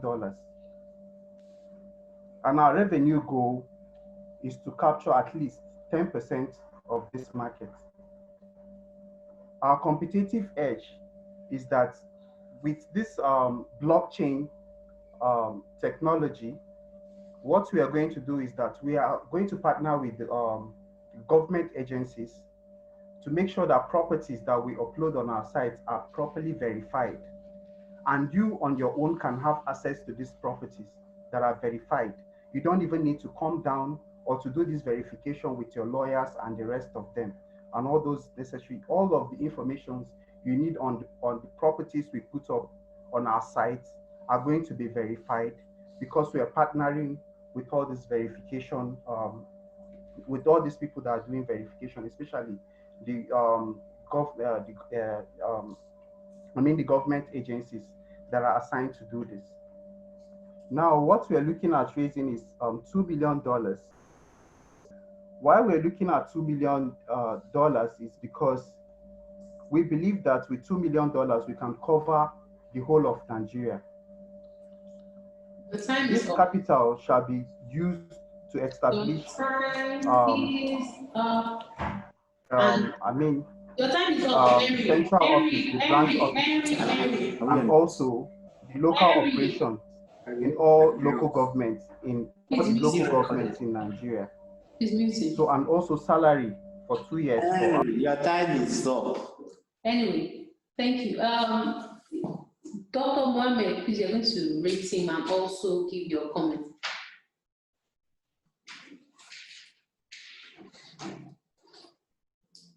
Dr. Mohammed. This is a very generic, I don't see, who is your competitor? Sorry? Oh, he's asking. No, he's asking Henry. Who is your competitor? Or who are your key competitors, and how do you, in the interest of time, I will just give you the one and let's move on, because for me, I don't see any. One. Okay. Yes. Okay. Mr. Ajijola, what's your score for him? I don't, one. One, okay. I think we should move forward. Kola, please, I think you've shared your screen already. Let's move. Please, after Kola, Eric, you're next.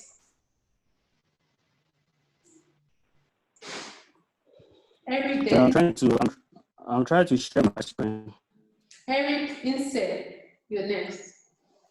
Kola, you look your. Okay. We are starting now. Your 3 minutes starts now. Okay. Good evening, everyone. I am Kola Amritala, an entrepreneur in the downstream oil and gas sector with a side gig in web design and digital space. My company, ViewGas, is developing a smart gas regulator that would help. What does that mean? He's getting an incoming call. That's so strange. Sorry, okay. Yeah. I'll just continue on to my screen. Sorry. Okay. Maybe he's a customer. Yes. Sorry.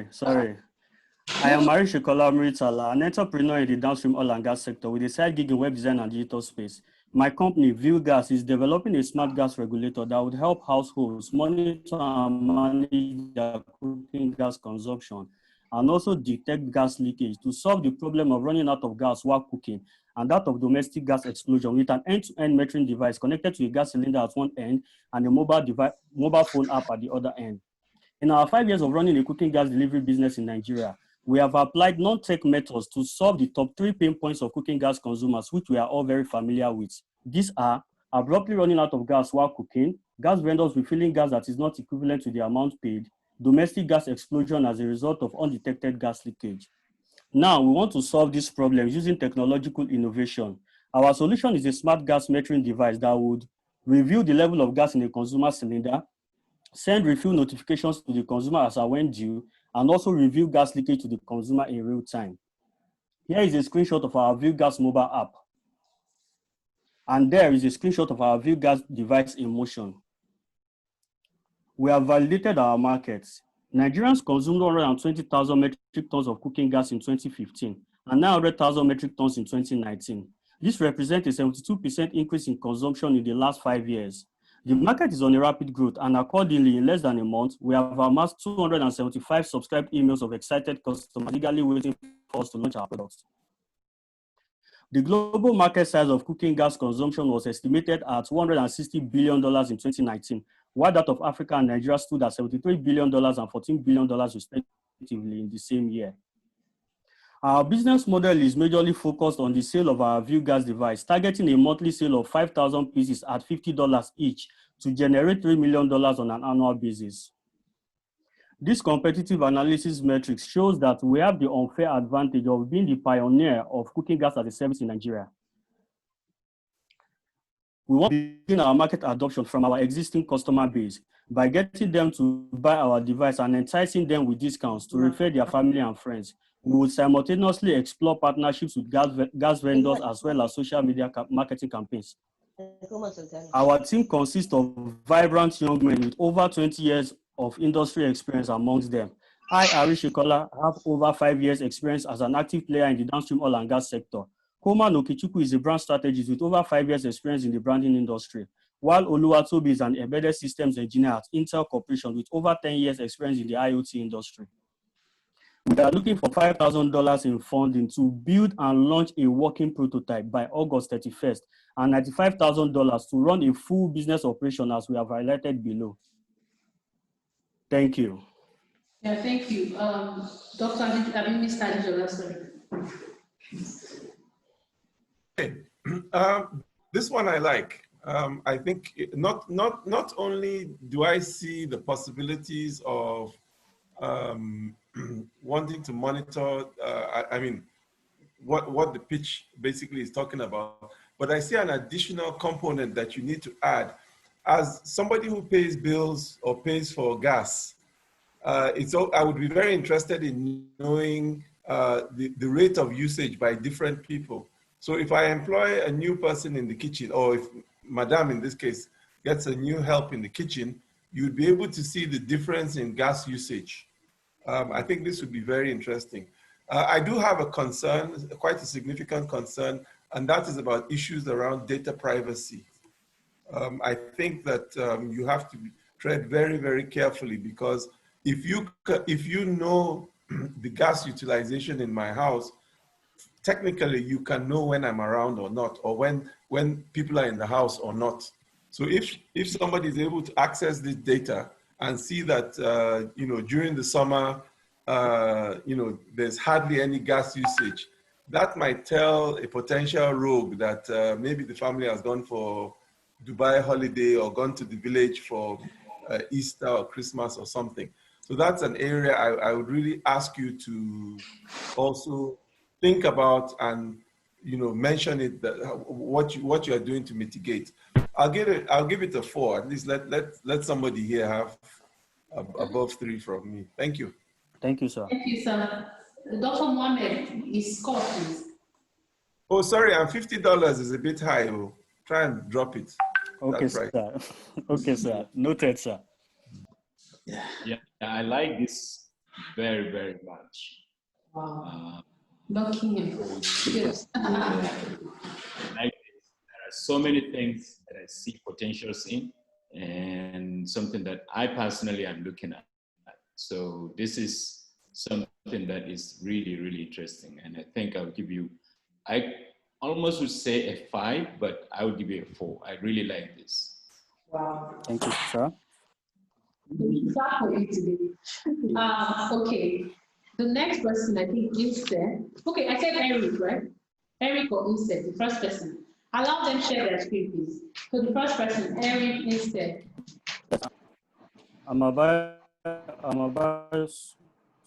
Harry, are you free to do now? Okay, somebody is sharing the screen already. Who is this? Arishekola, please stop your screen share. That's what I want to do. Is my phone. Sorry. Oh. After you presented your... Harry, are you ready? Okay, so who is this? Still me.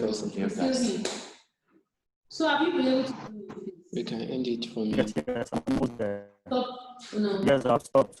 Okay, who is sharing first? Eric instead. Who is first? Who is first?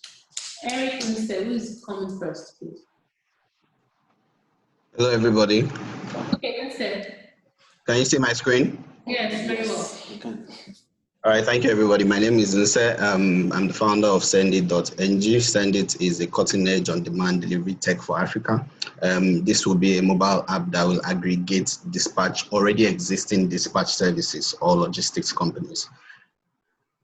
Sorry, trying to move to the next. Okay, so the problem that we have as of today is that we have over 10,000 dispatch bikes in Lagos alone. And these dispatch bikes, they do not have technology to connect them to people that actually need their services from a B2B and a B2C perspective. With the recent increase in e-commerce spend within Nigeria, it is very difficult to manage the last mile delivery. So we are coming up with an app that will serve as an aggregator, connecting these people, these already existing dispatch bike services, to people that actually need their services. And we will be providing tracking services and also providing a facility where you can make payments online. We're partnering with Flutterwave to make sure that you can make secured payment on the app. The app is very easy to navigate through, and on the app we have accessories such as two-way tracking. So if I'm sending something to you, you can track it, and the person receiving it can also track it. So with that being said, we are charging 15% from every cost of order. So that's the charge that we're placing per order on the app. And presently, as of today, the market size in Nigeria is over $600 million for logistics alone. And that has been proven that 20% of that, which is $120 million, is for last mile delivery. And our sources for that market size is from McKinsey. This is how we stand compared to our competitors. So we are providing services that include two-way tracking. We are also providing an e-payment service, as you can see from the app. And we also have something that stands out, which is the multiple customer pickup and delivery. What does that mean? You can pick up many things and on your way to pick up a particular delivery, and you can also deliver them to various addresses at the same time. That does not exist presently. This is the roadmap target. We are trying to break our approaches into 3. We want to start with 4,000 bikes within the first year, and we're now expanding to other African countries. This is our financial projections. We hope to make $4 million in the next 2 years, and this is how we came up with this calculation, a very conservative assumption that we've made so far. And we're asking for $1 million to be able to acquire more customer outreach and to invest more into our technology. Presently, we have the app, and we are presently testing the app, and we have over 120 bikes that are interested in coming on board.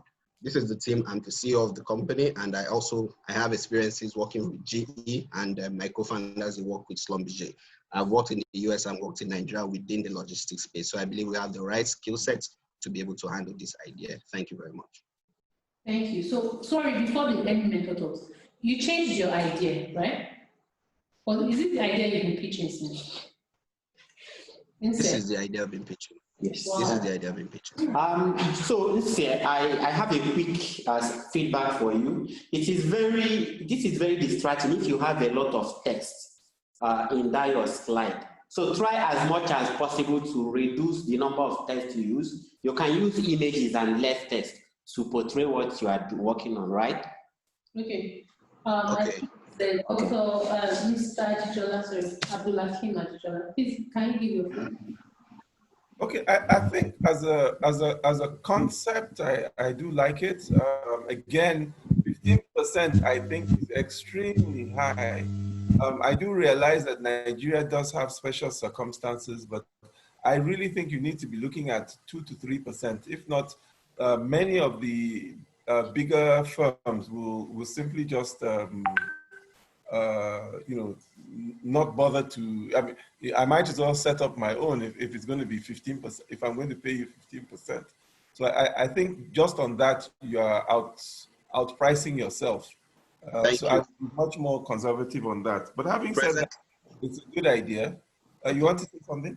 Yeah, presently the competitors charge 20%. We are just below the average price in the market. So we are just starting with 15. So what percentage would actually be your break even? How low can you go to? The lowest we can want to go to stay in business would be 10. If we have the right funding. May I suggest, because I really don't know, and so may I suggest that some of these equivalents in other countries, maybe India, that provide these services, what are the lowest margins possible? Because even that 10% for you to break even, it sounds extremely high. Again, I don't know enough about this aspect of the logistics business, but just from my sense of experience. Yeah, your point is very valid. I mean, our competitors within Nigeria, the likes of Quick, Okada, Max.ng, and even SharpSharp, they are talking Yeah, but about what I mean is that 20%. if you come on stream, yep, they are going to drop their prices tomorrow. Okay. If you have a price war, my point is that if you have to go to 2 or 3% from what you have said, you will not be profitable. And those incumbents, because they already have done some amortization on their assets, can drive you into the ground. I think many, many years ago, Dangote did this with sugar. True, correct. Remember, we do not own any bike. We don't own any asset or liability. All we provide is the technology, and that's it. So even if we go low in our percentage, we'll still be able to survive. That's what I'm asking you. You need to really look at what is the basic, because 10 still seems high. That's all I'm saying. If you can hit 2 or 3, then you know that most likely you can weather, even if it's a bit unfair, you can weather that competition. That's Thank you. So let's give it a 2. Wow. Dr. Mohammed. I will give it a 2. Okay, thank you, sir. I think the next person is Eric. Please allow Eric to share his screen. Eric, are you there? If Eric is not there, let's move to Favor.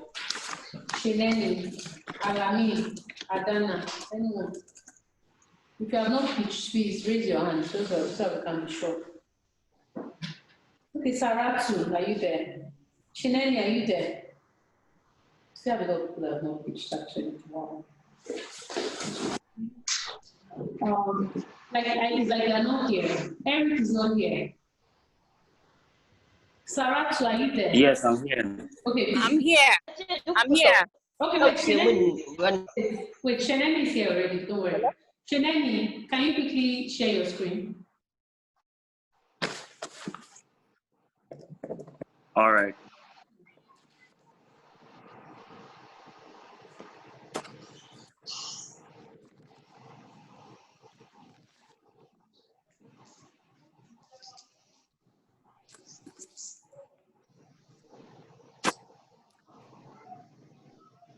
Okay. Can anybody see my screen? Yes. Okay. I'm good to start. Yes, please start. Okay. Oh my God. Good evening, everybody. My name is Shenini Tukura, and I'm here to talk to you about Do Work. Now, over the years, working remotely as a digital marketer, a network engineer, and a business developer, I have encountered some problems working with people online, which have centered around accountability, productivity, and time management. And I've seen that where people have access to video conferencing software and instant messaging and emails, they still recreate the same problems that they have in the office online. Now, these problems led me to run a survey. And from there, we found out that we needed to develop a mobile application where employers of labor can effectively manage their employees who work remotely using a time-measured system with deadlines to ensure productivity, as well as a virtual assistant to help with tasks, schedules, and time management to help people with their remote working lifestyle. Now, we're trying to change the way people currently work to fit present socioeconomic circumstances where people might not be able to work in the same place. 54% of office workers right now say they would rather leave their jobs for ones with more flexible time. And research from Harvard Business School has found that companies increase productivity and organizational costs when they work remotely. The market size right now for business productivity software is $106 billion as our total addressable market, and the serviceable market for collaborative software stands at $13.58 billion. Now, our target market, which is the Nigerian mobile market and sub-Saharan African market is about $6.54 billion, and we plan to capture 1% of that market. Now, our target market here are tech companies and developers who work remotely, and our products include a profile page, a chat page, a home page. Our revenue model is a subscription-based model where users have access to templates, and they have access to basic features for free, but they only pay when they want to collaborate and manage projects together. And it charges about 4,400 a month, which are customer acquisition costs of about 8,800 Naira. Now, competitors include Zoom, Slack, Monday.com, Asana. But how we differ from them, especially in the key features of time management and a virtual assistant, we don't have any productivity software focusing on those two, but on basic features, we have the same things that we're trying to achieve. Now, advantages of our products will be productivity, increasing productivity, time management, employee management, and ease of access because it's a mobile application. The team right now consists of myself. I have experience as a digital marketer and also in software development, and Mustafa Abadi, a business lead, and Prince Way, who is a tech lead. Right now, with a 30 million Naira investment, we are looking to gain 1,000 paying customers to generate $79.2 million in revenue over 18 months. Thank you. Thank you for that. I think Dr. Mohammed is going to give his comment on it. He's raising our comments. Dr. Mohammed. Okay, so for your ask, what is the percentage of the company that you're offering? For us, it has to be it has to be a personal discussion for that in equity. You must have thought about it, haven't you? Yes, and we have seen between. You're requesting. Go ahead. Yes, we have seen between 15 to 20%. You're seeding 15 to 20% for 30 million. Yes. Okay, because I've been in and out of your presentation, didn't follow the whole thing. So is this at ideation stage or this is actual product that is out there? It's at ideation stage. I think I would suggest you borrow a leaf from what Kola said earlier. I don't remember to who, but you may want to take this step by step in terms of your ask. 30 million for an ideation, it would be very hard for you to actually get that. Maybe you want to break it into milestones to say, I need this much to prove what I'm doing. I don't know how much you would need, maybe 5 million. What would that do for you? You need to quantify that so that at least you have done something, and maybe you put in your own piece in terms of either having a workable product, then at least somebody will be interested in putting some money. But the upfront ideation to ask for 30 million, I think that would be tough, especially in this climate. So yes, I think I understand that as well from working from bootstrapping. And yes, the up to the MVP stage would actually be done with personal funds or sourced, not from this pitch, but yeah, sourced individually. But you have not gotten the MVP at this point? No. So I think I would say you take it piecemeal in terms of your ask, not meaning the work to do. Okay? Okay, so, Okay, thank you. Yeah, I'll give it 2. So what are you giving him? 2. Yeah, I give it a 2. Okay, thank you. Mr. Ajijola, what's the score? I give him a 1. Okay, thank you. The next person, I think it should be Favor. Please allow them to share your screen. Favor, Saratu, Adama. Any one of you, please. The first person. Okay, I'll share my screen now. Okay, good. And if you've not pitched, please raise your hand so that we can easily. Yes, I know Saratu has not pitched. Adana has not pitched. If who else has not pitched? Raise your hand. Please just use raise your hand with the icon. Okay, please, your 3 minutes starts now. Okay. Hello, good evening. My name is Favor Anugoli, and I have over 6 years experience in the healthcare and pharmaceutical industry. The name of my company is Tide Healthcare, and Tide RX is an integrated electronic system for healthcare providers. Our vision is to enhance the collaborative healthcare system in Nigeria, where patient healthcare needs are prioritized. Problem encountered: there is massive poor doctor-to-patient ratio in Nigeria, and this has made consultation by patients very, very difficult. There's no electronic prescription transfer to community pharmacies. There's no integrated system for community pharmacies to collaborate or carry out interventions in real time with the doctors. And there's also no automated system for repeat prescription for patients with chronic or long-term diseases. The opportunity: there's a growing acceptance of digital health technologies in Nigeria, and this has seen rise in electronic medical record providers, telemedicine, and also health logistics company. Our product is an electronic prescription software where doctors can carry out prescription and transmit the same to pharmacies securely.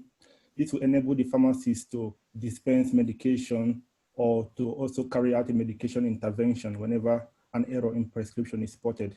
This will help to increase patient safety and health outcomes. Patients can also, from the comfort of their home, request a repeat prescription, set up a medication notification, and also view their prescriptions. Tractions. So far, we have about 5 pharmacies who have indicated interest to utilize our system when it is fully developed. And we also have a lot of pharmacies who are eager to use our system as they believe it will help them to reduce their workload and stress. Our business model is an annual subscription-based package whereby pharmacists or participating pharmacists will be charged a monthly subscription fee of about $20. Our competitors are some of the electronic medical record providers, but our competitive advantage is that we are the only one integrating or linking to the external community standalone pharmacists. So far, we have, like I said, we have already received some indication and some interest from some community pharmacy shops. Our team includes myself, and I have over 5 years experience in the healthcare and pharmaceutical sector working in the United Kingdom. And my colleague, the CTO, is Patrick Ete Azaya, who is a full stack software developer.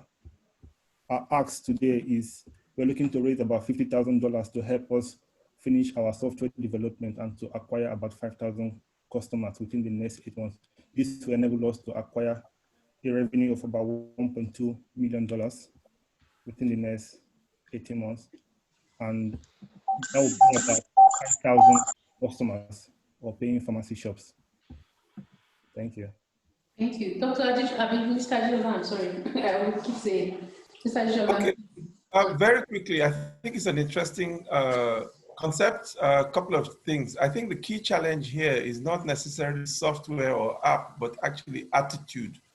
I'm not sure the attitude of the user base.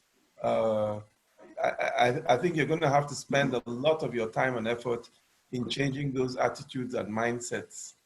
I can tell you that, again, maybe it's just limited to people like me, but if I go to the doctor, I give the prescription often, maybe to a driver or some other third party, please go to the pharmacy and get it. So actually, because I have that available, I'm not sure I would necessarily bother to use the app, but who knows, it might be. Then the big problem here, the elephant in the room for me, is data privacy. You made no mention about it at all. And again, do I want people knowing the kind of drugs I'm taking? Am I taking high blood pressure? Am I taking sexual enhancement? Am I taking HIV/AIDS drugs? I mean, there there are things that I think many people would be very wary about having them on some kind of cloud that's, so for example, where would the cloud even be? Would it be in Nigeria or would it be in Chicago? I mean, if you're going to use AWS, for example. Just to add, there's a Nigerian data protection law that we are going to be abiding on, and the data protection will be on a need-to-know basis. So your data will not be leaving the doctor and the pharmacist, who are your healthcare providers. No, but you have cloud. Yeah, our cloud will be based in Nigeria. We intend to use Nigerian cloud. But that's my point. You see, somewhere between the doctor and the pharmacist, there's a transfer of data. Yes, sir.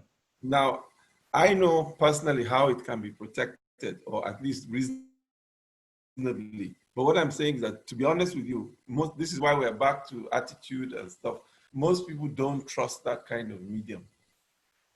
And for good reason. People have seen hacks where, the cloud servers have been hacked and all of a sudden somebody's personal medical details are on the dark web.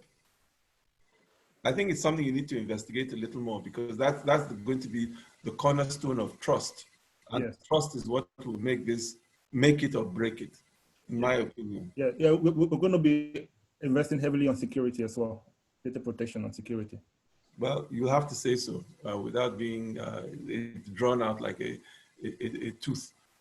I give you a 2, but certainly it's an interesting concept, and I would encourage you to take it forward. Thank you, sir.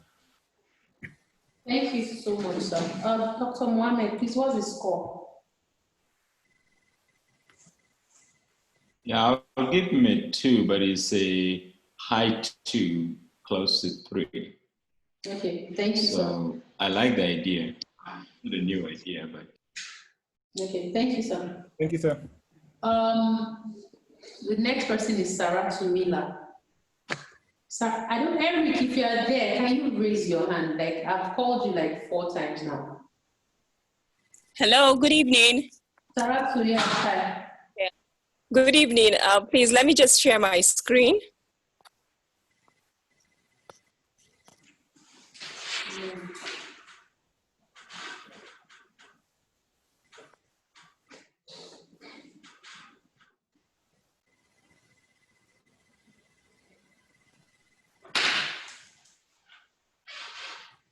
We can't see your screen. Are you there?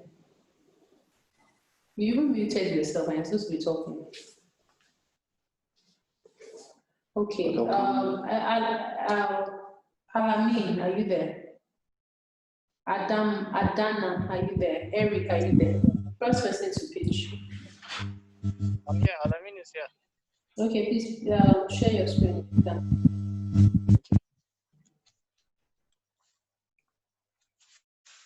Okay, this is Sarah. This is Sarah. Yes. Hello. Hi, Sarah. Yes, we can hear you. Okay. Good evening, everyone. Hi, Sarah. My name is. Yeah.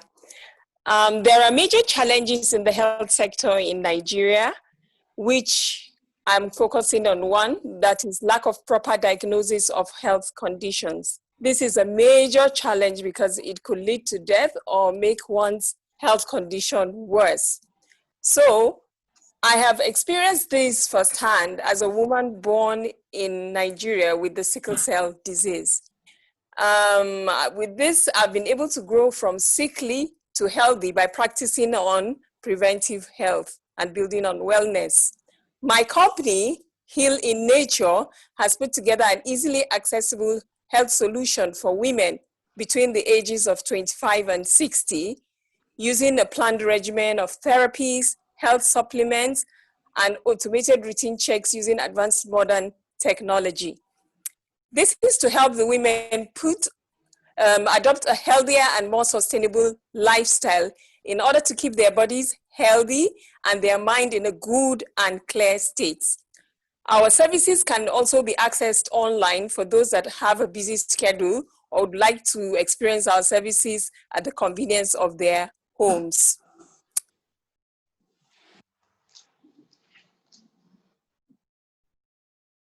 Are you done? We can't hear you. at present, we have been able to, hello? We can hear you now. Continue. Okay. Like I said, our online services can be accessed online for those with busy schedule or want to experience our services at the convenience of their homes. We've been able to acquire 132 paying users of this solution with testimonials as well. Our growth strategy for growing this business is leveraging on our personal on the relationships and collaborating with corporate organizations and leveraging on the women platforms. My team is made up of a genetist who has over 35 years experience and a public health specialist who is a practicing senior nurse and also a mind care strategist. And I also have 10 years experience within the healthcare space because I've worked with the US National Institutes of Health as an employee in Nigeria and also a research volunteer participant in the US. The time is up. I believe. The time is up. Dr. Mohammed. Okay. Please allow others share their screen, Sarah. Allow me share your screen. Dr. Mohammed, please. Yeah, it's a very Sorry, I'm difficult. trying to stop the screen. Let others comment for the moment. Oh, okay. Okay, I've taken it out. Okay, Mr. Ajijola. Well, first of all, the intro was too long. You repeated some things 3-4 times, which wasn't necessary. Frankly, I didn't know what the services were. I have no idea till now. You didn't say, you didn't give any highlights or anything. So you really lost me. I mean, communication problems, yes, but really, ABC. Hello. What is it going to do? Who for? I cannot how? hear you. Okay. Hello. Can you hear now? Can you hear us? Hello. Okay. Okay. I can now. This is a problem from my end, not from my end, because I can hear. It's easy. That's why I put up my camera. No problem. Sarata, I think the problem is from your end. Can you hear me now? I can hear you now. It's just that it's seizing. Oh, okay. Okay. Okay, sir, you can talk. Okay, no, like I said, just to summarize, the intro was too long. Several things were repeated. I didn't know what the services were. Okay, something for women health, but I have no idea. Is it tablets? Is it physiotherapy? Is it massage? Is it psychiatry? I didn't hear it at all. I give it a 1. Okay, thank you, sir. Dr. Mohammed. Yeah, I'm on the same. That was why I wanted to hear whether it was me that didn't get it, because I honestly don't understand. Yeah, so I will just give it a 1. Okay, thank you, sir. It's not clear to me what is being. Okay. Sarah, did you get your feedback? It's important that you got it. Yes. Okay. Alamin, you shared your screen, right? Yes, I shared it. So after you, I think it's just Adama and Eric, and we're done, right? Who else has not pitched? Let's know, please. Okay, Nelly. Mustafa. Okay, Mustafa and Nelly. Okay, please pitch. And Joshua and Wamba. Wow. And Eric. Oh, yeah, please. Okay. Good evening, everyone. I am Alamin Issa, mechanical engineer and passionate ICT entrepreneur. I'm here to present to you Fanergy. When you are about to watch your favorite TV show, save your work to close for and stop. This is what 85% of prepaid meter users experience whenever their credit is exhausted, always caught unaware.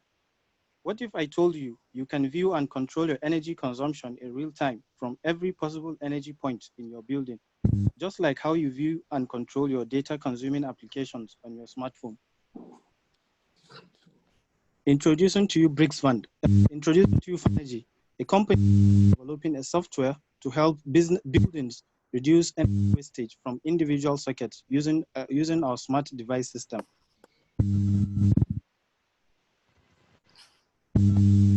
We provide real-time device-level energy consumption insights to users using a smart device, which we deliver through our software platform.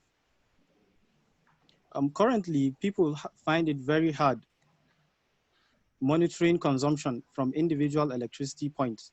And also there is poor information regarding real-time specific data for energy consumption. They also experience inability to control different appliances remotely. We are aimed at reducing peak demand charges and help our clients make energy management decisions and enable our clients to take timely action to reduce unplanned consumption spikes by rescheduling or switching off unused devices. Our product is very easily accessible via PC, via the personal computer, on the mobile platform, on any browser. And also you can either use an Android or an iOS or an iPhone using the iOS application. It's very easy to configure and set up, so you can easily select any of our plans you are interested in. User interface to view and control your devices. We have 3 subscription plans, which is the basic, the pro, and the premium, they are all having different features, and the premium is the most superior plan. The market size, the market size is about $39 billion, or 58 naira, which we converted at a rate of $380 naira per dollar, and is growing at a cumulative annual growth of 11.3%. Statistics gotten from Statista. So we are only focusing on 30% of this total market size, which is the energy management. Our target market are people of the ages of 20 to 70 years, and who are using prepaid meters and are trying to impress convenience and also luxury spenders. Our major competitors are Amazon Alexa, which is an American company, and then 2 other competitors, Homtronics Nigeria Limited in Nigeria and Precise Automation in Nigeria, and a couple of others. But we have a competitive advantage over all these competitors, which is... ends now. I think it's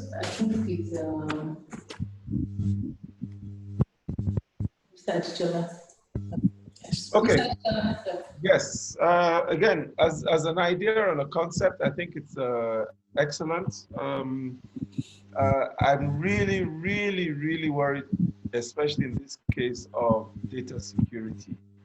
There have been a number of studies that have shown that if I can tap into your cloud statistics from your IoT device to look at your electricity consumption, power consumption, I can determine whether you are home or not. Yes, sir. We are. So this is something you really, really need to focus on. When you talk about the market and you give some big numbers, is that the Nigerian market? Is it the African market? Is it the global market? Because the African market. The African market. Okay. So at least that is better, because like I said, I was very confused about that. And then I'd really ask you to make a special review of your corporate market, because frankly, if I have an office, I really want to know my power consumption, because it's usually quite a bit of money. And your corporate, now when I say corporate, I'm not talking necessarily just of MTN, but even your micro, small and medium enterprises. If power is being used during a time that I know it shouldn't be used, I'm ready to pay for that intelligence. So I think restricting it to individuals, frankly, individuals don't have the money.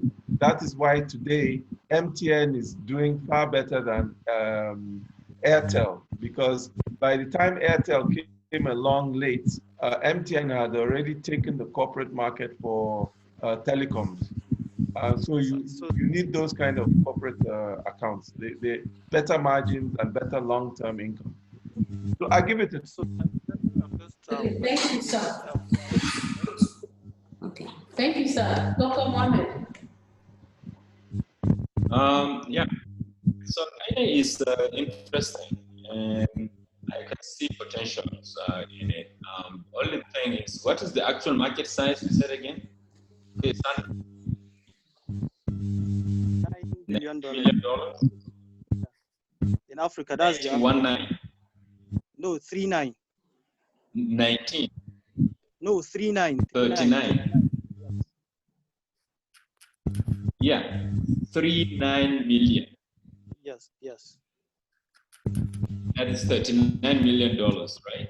No, billion, like B for ball. Oh, B as in letter boy. Yes, yes. Okay, okay, all right.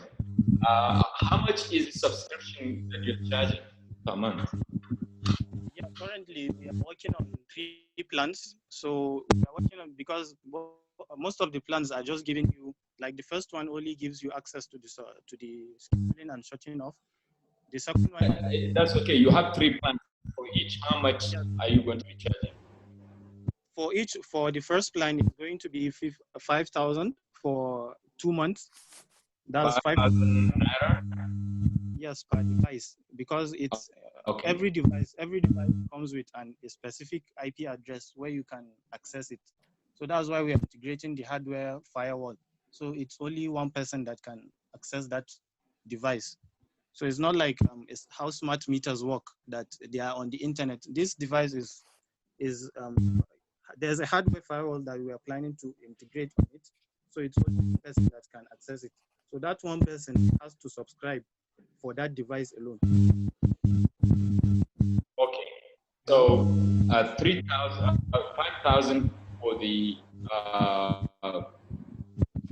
whatever silver version of it, and then how much is for your gold and platinum? For our what? I didn't get that. You have 3. I'm giving them names, right? You have 3 different prices. You have 3. How much are you going to be charging? How much is the premium? For the 3 of them, yeah. The first one, the basic plan is 5,000. The pro plan is 7, and then the premium is 12. Okay. And so, how much is the hardware? The hardware is 7,000. That's 7,000. Yeah, we are yet to build it in bulk. This is just the estimate while trying to prototype.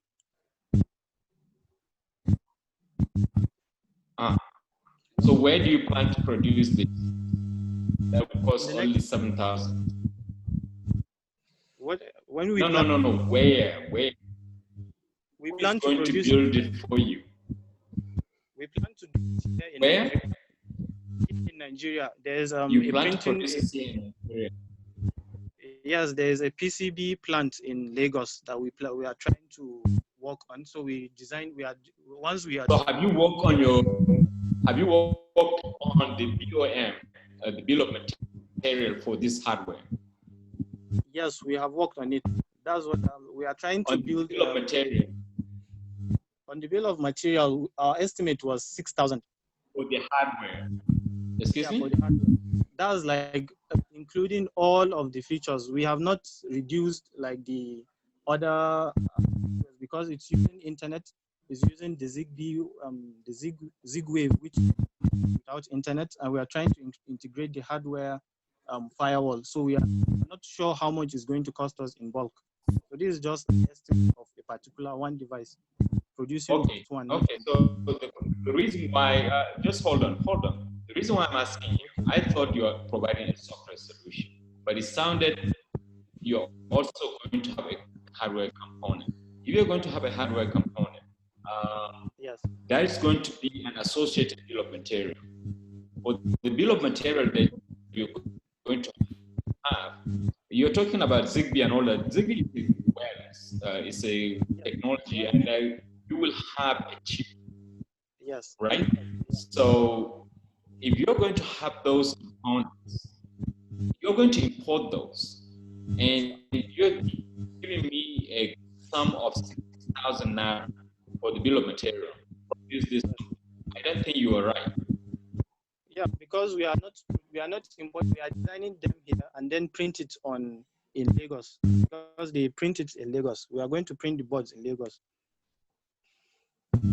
Wouldn't there be any chip on it? There should be some microprocessors that will handle a couple of things for you. Yes, that's the or the SP826. You're going to produce the chips here in Nigeria? We are not going to produce the chips. We are going to import the chips, but like placing them on the board is going to be done on the PCB. Okay.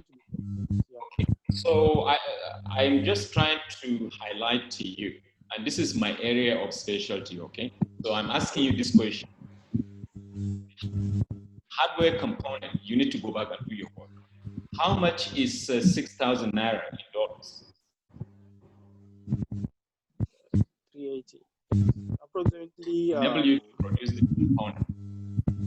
Okay, because of time. Let's not waste time. Let's not waste time on it. But I will ask you to go back and do the homework on it. Okay?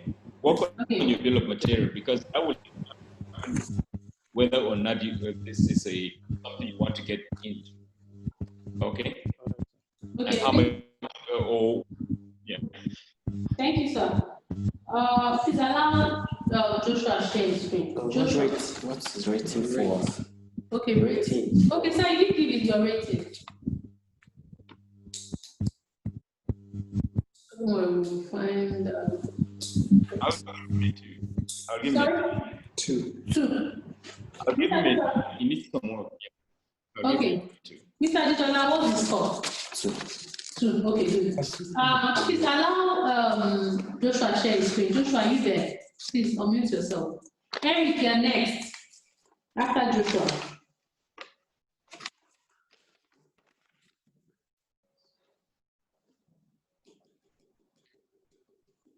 Eric, Joshua, Nelly, Owokunle, those are the only 3. Adama. Hello, Joshua. Okay, if they are not here, they will probably not pitch because we won't over time. So we'll just call them one more time. Eric,